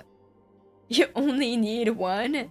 The Smith Shimano Corp. SSC is the second oldest corporation in the galaxy, preceded only by GMS, founded by Cartwright Smith and Shimano Hideyoshi. SSC's emphasis on private stellar and interstellar travel, the fantastic wealth of its founders, and favorable contracts within Union's first committee, Smith Shimano quickly became an early leader in the race to develop sublight, downwell, and EVA vehicles.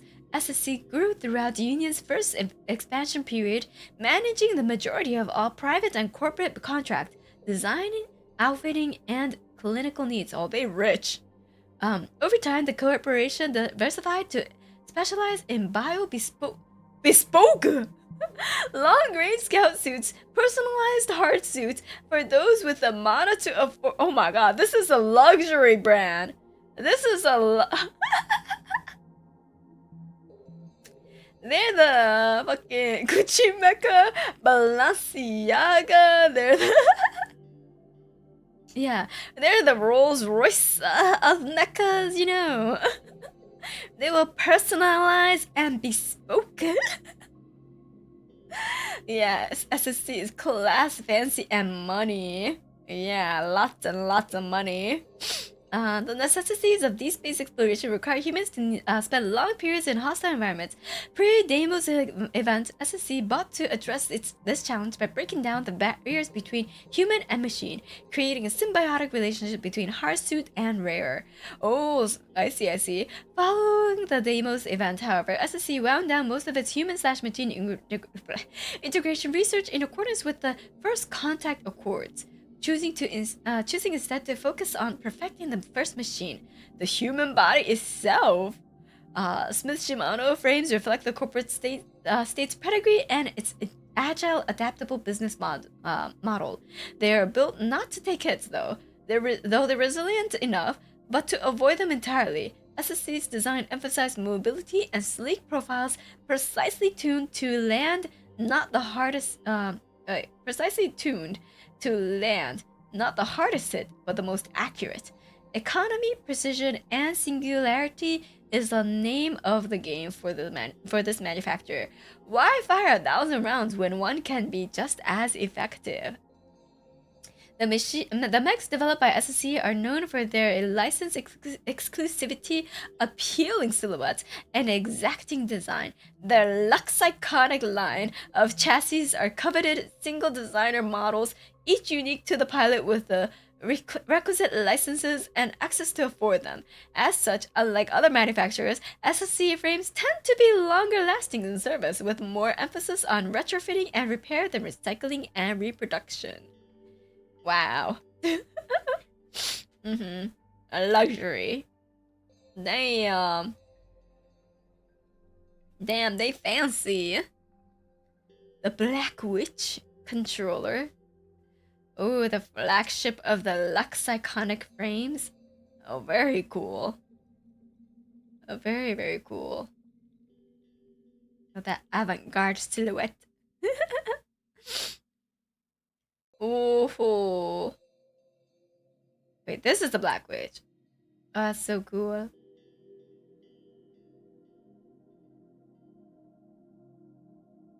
The Death's Head. Oh. Wait, this is still a one size. That's so cool. More T-Rex arms to hug you with. They really gave the mecha toes? It's for you. It's for you, feet enthusiasts. Look at it. Bask in the Black Witch's toes. They did it for you. They did it for you. That's the human arms we needed to relate it to. A funny spooter. These legs are so cute. Black Witch, my Oshi. Let's see. It needs the superior tank treads. Duskwing. Oh, wow. This one's edgy. This one's an edgy one. I bet all the Chunies would go gaga over this one. It's super cool, but also it's every Chunie's wet dream.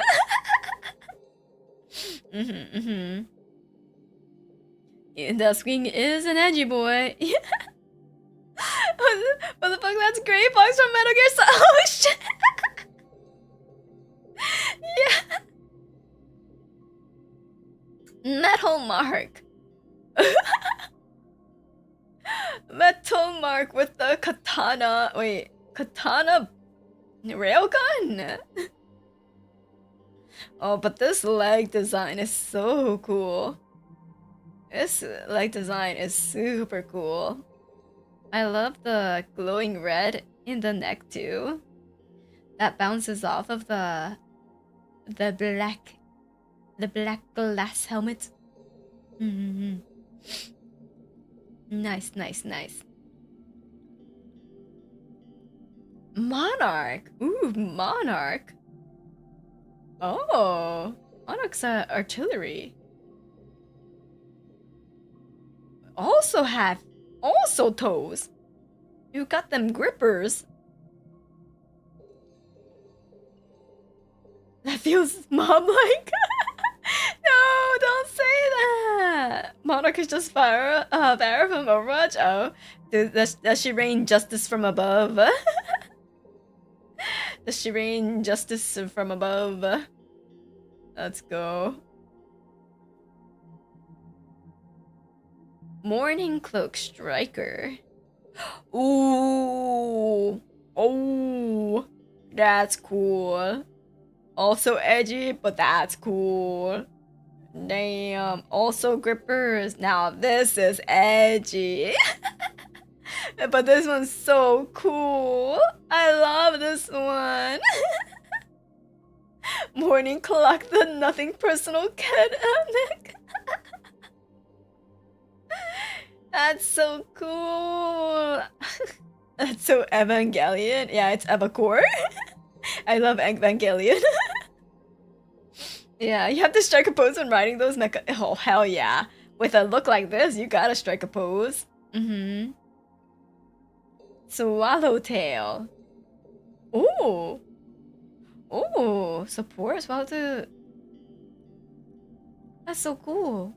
I like the sniper with the coffee. You know, just stationed there for a while, having a little nice mug of joe. Swallowtail is so friend-shaped. Yeah, Swallowtail is so friend-shaped. It's the buddy mech. That's so cute. Why'd you say sticking the gat out? What the fuck? Oh, for this one? True, sticking the gat out. Oh, Horus! We're finally down to Horus. Congratulations, pilot! You have been chosen. Access is yours as long as you can keep it. Horus is an oddity among the various pan-galactic corporate states, outfitters, and manufacturers. Oh shit, Horus is long. Operating in a gray legal state between a harmless omninet communes, open source fabrication collaboratives, black market printers, and deeper, more esoteric collectives. Horus is counted among the Big Four not due to its influence on galactic politics, but because of its ubiquitous coverage. One can be certain that wherever there is an Omninet, Horus is either there or soon to follow.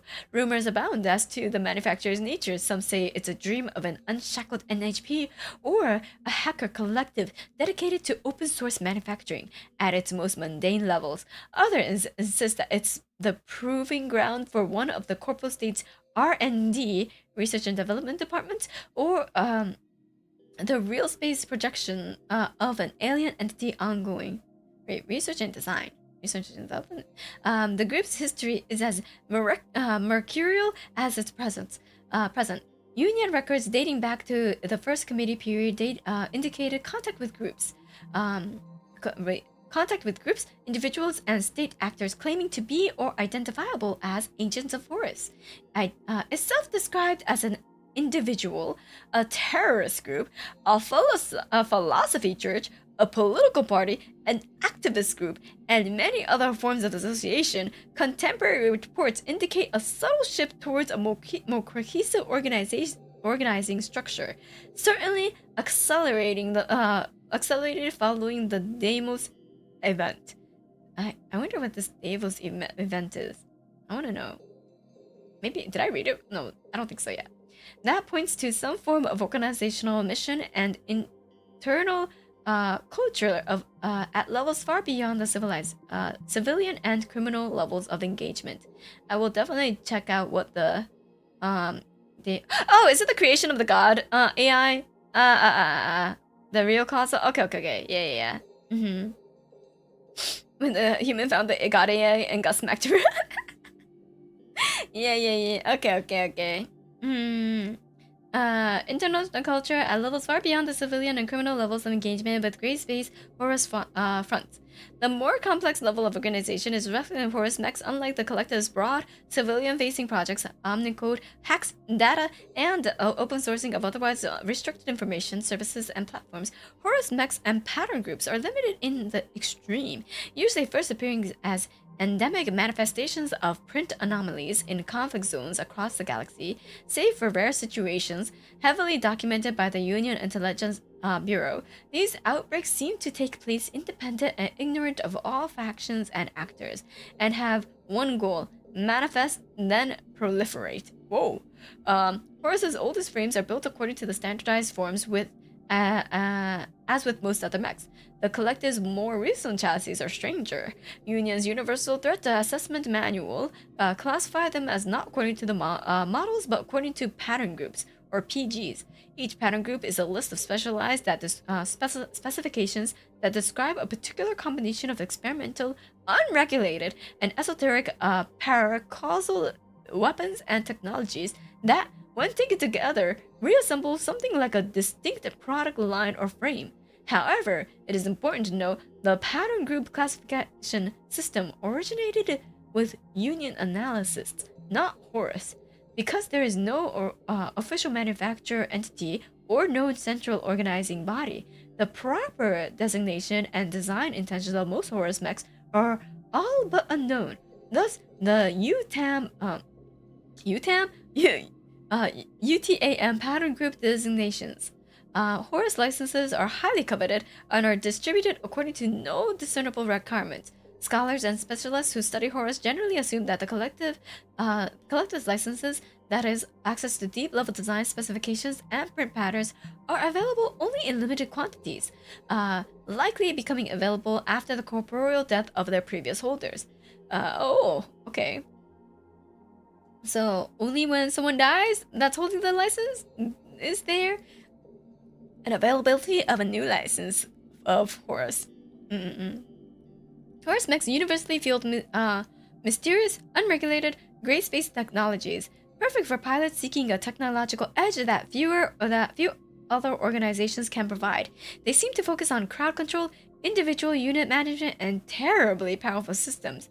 Be aware that by seeking out Horus technology, you may find yourself wrapped in mysteries with no end, and dangers far beyond your deepest fears. Paracasual? Isn't it paracausal? Paracausal? Oh god. This is just how the system calls everything supernatural. Oh.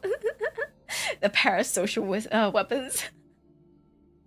Valor is a striker and defender. Whoa. Oh hell yeah. I like Horus mechas.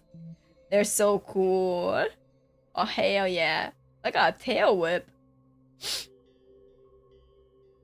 Oh, very, very cool. Daddy Valor? What the fuck? That's some chaos mechas? Yeah, it is some chaos. You know, these parts kind of reminds me of like Echo Sleeve. You know how Echo Sleeve has like those she calls it fingers, but yeah, it reminds me of Echo Sleeves on her jacket. Oh, goblin! We have goblins! Oh, it's a half size. Controller support. Oh, it's a gobby boy. This is a goblin. He's so gross looking. It's a little goob. It's a little goob. Oh wait, I just noticed the human is, you can see it. It's not like inside a cockpit, but you can see the pilot. They're exposed. Oh, that's so cool. Cause they're like quote unquote like same size. It's like 3 meters. Yeah, it's more like a powered armor.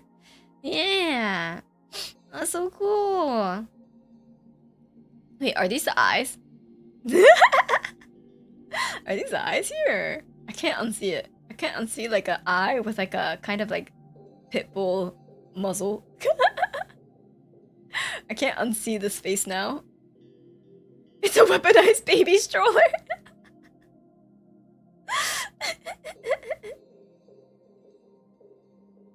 No, to me this is the face. I can't unsee it. No, this part is the visor of like the pilot, but these ones, they look like eyes. And then it just makes a face with the pilot's visor. Can't unsee that little face. Gorgon. Ooh, Gorgon. Oh, what the fuck? Damn, it's got a little butt arm to hold the pilot. That's. I mean, that it's coming from the butt, right? Oh, hell yeah. Hell yeah. Oh, look at all them wires. Look like muscle tissue. What's that face for? To give another mecha a little kiss. A little kiss. With their, you know. That face is for the sucky suckies. Oh yeah, that doesn't look OSHA approved. You know, we're a little, we be a little alien here. We be a little bit in the gray zone. The face only a mother could love. I like the face. That's a nice, neat looking face design. Gorgon when you want to reinvent being a tank. Is this a thing? No, it is a tank, a defender. Oh wait, no, armor 0. Anyways, I'll look through the stats later. Oh, Hydra. Ooh, is that what I think it is? Funnels, drones. Ayo. And it has whip swords. Wow. Wow. And look at all these like elegant long fingers. Yo, that looks crazy. I love this design. Yo, Hydra is clearly a JoJo reference. What the fuck? God damn. These horse ones? Yeah, they're cool as fuck. They're so cool. I could tell the artist had a lot of fun with these ones. You know, I have never been a fan of mecha like this, but the stream is starting to turn me. Turn you what? I'm just kidding. Okay, I'm sorry. I do appreciate a good mecha design. I'm glad that I am spreading the joy of mecha design. But are the fingers shining? That's true. They should be shining. Okay, Manticore. Oh, that's a gross one. This looks a little vile, like a little toxin. Looks like it's like, you know, little toxic little toad. It's a mean mech. This is a mean mech. Wait, why? The Manticore. It's a meme. Manticore, my love, best hugger ever made. Oh. Or the stabby. Someone saw the Needler from Halo and then made a mech inspired for it. Manticore, are you a meme? I mean, you know, if it's a meme, that means everyone loves you, right? Oh, it has a self-destruct with you trapped inside. I see. It's basically your casket. He's just like me, for real? You're gonna trap your pilot inside and explode with it. Some yandere bullshit. This is the yandere mech. Got it. Our sleep paracals. Soul mech. Minotaur. Ooh. Oh, I love this one. Oh, that's so cool. Just the void looks back at you. Cute though. These are cute.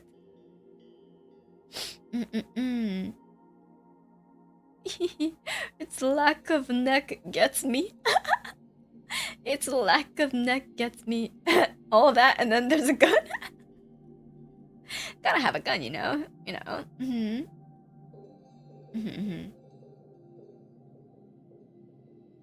It's what people reference when they yell castigate in Lancer's context. Oh, is that? Oh, castigate. Oh, okay.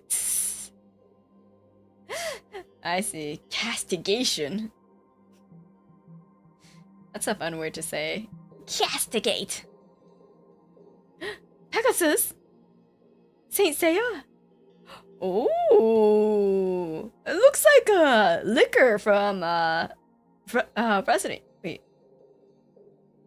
this is Resident Evil. Pegasus. Yeah, Resident Evil, right? Yeah. Looks like the liquor from Resident Evil.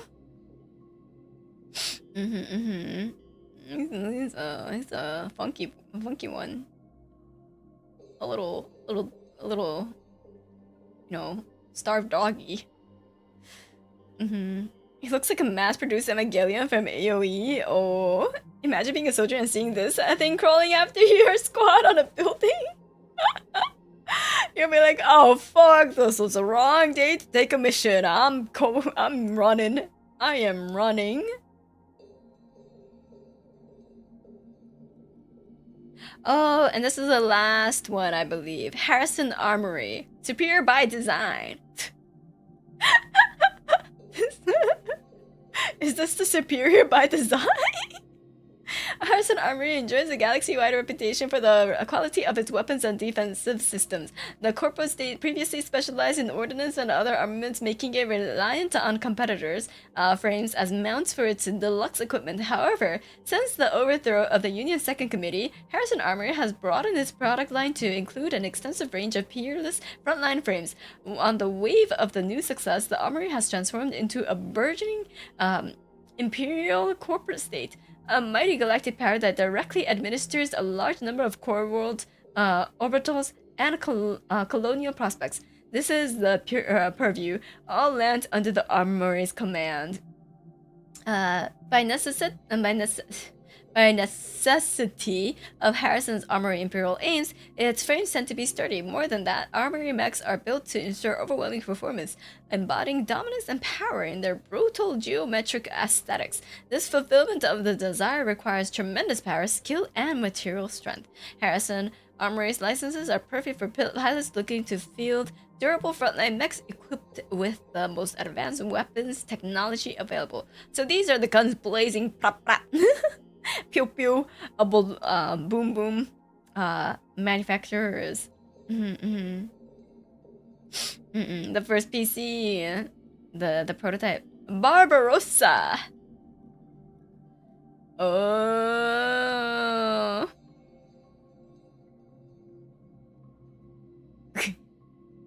I feel like Harrison Armory might be the least aesthetic for me. It might be the least aesthetic for me. Definitely very defense, overwhelming firepower. Is that a suitcase? Is it? I would think it's like a, you know, a gun case or like a armor storage.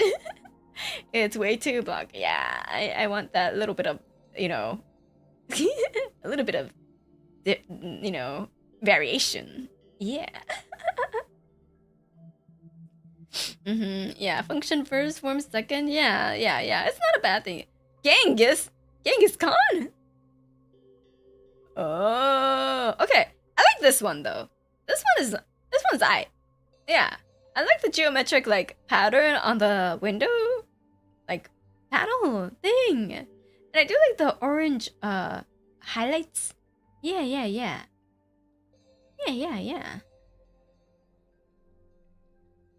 Is that a flamethrower? Oh hell yeah! Oh hell yeah! This is a flamethrower. All right, they have double flamethrowers. Let's go. Iskandar! These are all like very well-known generals, strategists, commanders. It's Alexander! Oh, you look very different from what I imagined.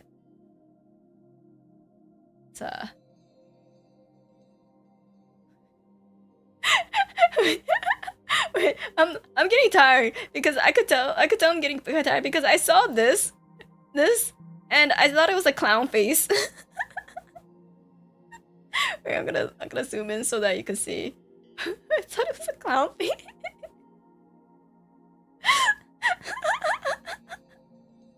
A little honk. No. Okay. Sorry. I guess they throw like grenades. They're projectile launchers. Yeah. That's a big backpack you got there. Stop! It looks exactly like the clown emo. Oh my god. Okay. Okay.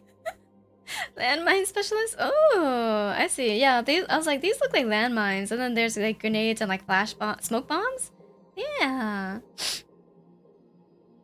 Oh, yeah.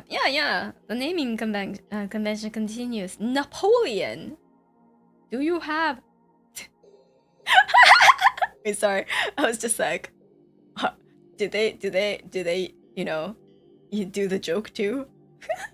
They do. Oh, who's a short boy? Who's a short boy? It's you. We love a short king.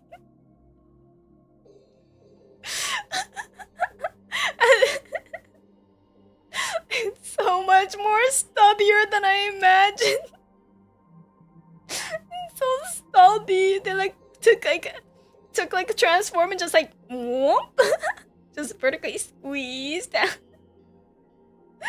Yeah, this is a short boy Napoleon. Even though, you know, they realized Napoleon actually wasn't very short. It was very much average.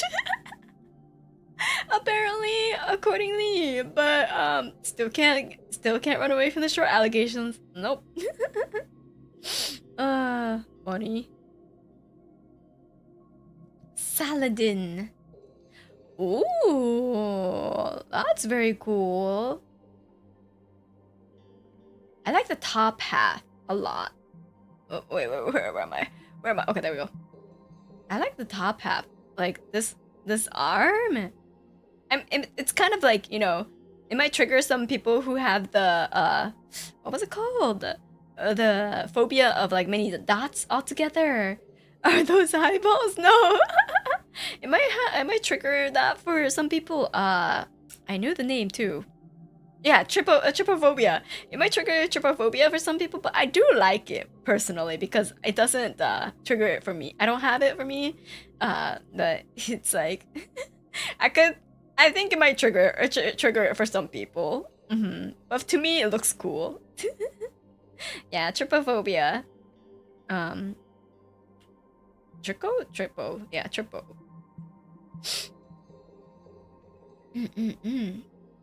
It deals mental damage. Oh wait, what was Sherman? Artillery striker. Ooh, that gradient red. Very nice. Man, I kept seeing faces in these. Chat, help me. I keep seeing faces. Look, chat, hold on. I'm gonna draw it. It's an eye, right? It's a smiley face, and then a little blushy. I swear, I'm not doing this on purpose. Wait, can I undo? Wait, how do I... Where's my eraser? Uh-oh. I can't... Can I erase? Okay, there we go. Oh god, I can't erase these. There we go. Oh. Oh my god, it's a capybara head. Yeah, it's a capybara. It's a capybara. Sherman's a capybara mecha. It's so cute.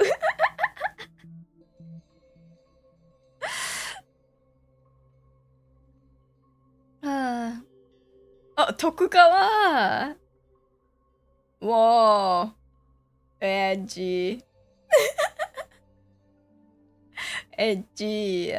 Oh, nice. I do like this one because it does have a bit more of a silhouette. a better silhouette. Obligatory Japanese mecha. This one has a shiny finger. Are you talking about these things? Or actual finger? Actual shining finger. There we go. It does. Actual. Is this the shiny finger? Is this a shiny finger? I'll Okay. Wait. Actually, it's getting really late for me. I have to sleep. Nice. We went over all the mechas and all the manufacturers, but it is incredibly late for me, and I have to wake up in 7 hours. So wish me luck. Wish me luck. It is. I have to wake up in 7 hours. I'm gonna die. Please do not stay up late reading a tabletop RPG rulebook like me right before you have to go to bed. Alright. And we are going to raid someone. We are going to raid someone. I don't know who yet. Let me look. Oh. Okay. Oh. I'm going to raid and sleep tight, Kokone. this person who I don't think I've ever been able to raid yet. So we'll see how that goes. Salatan, thank you so much for the tip. Good luck and sleep tight, Kokone. Thank you. I really appreciate it. Thank you so much. But they're doing an unarchived karaoke. So whoa, that is. You'll see. You'll hear. Your eyes will be blessed. All right. I will also be streaming again on Thursday, I believe.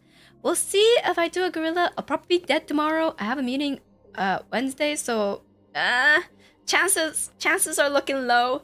But yeah, we'll see. All right. I will go to bed now and see you everyone most likely on Thursday. So see you next time. Kokone. Bye bye.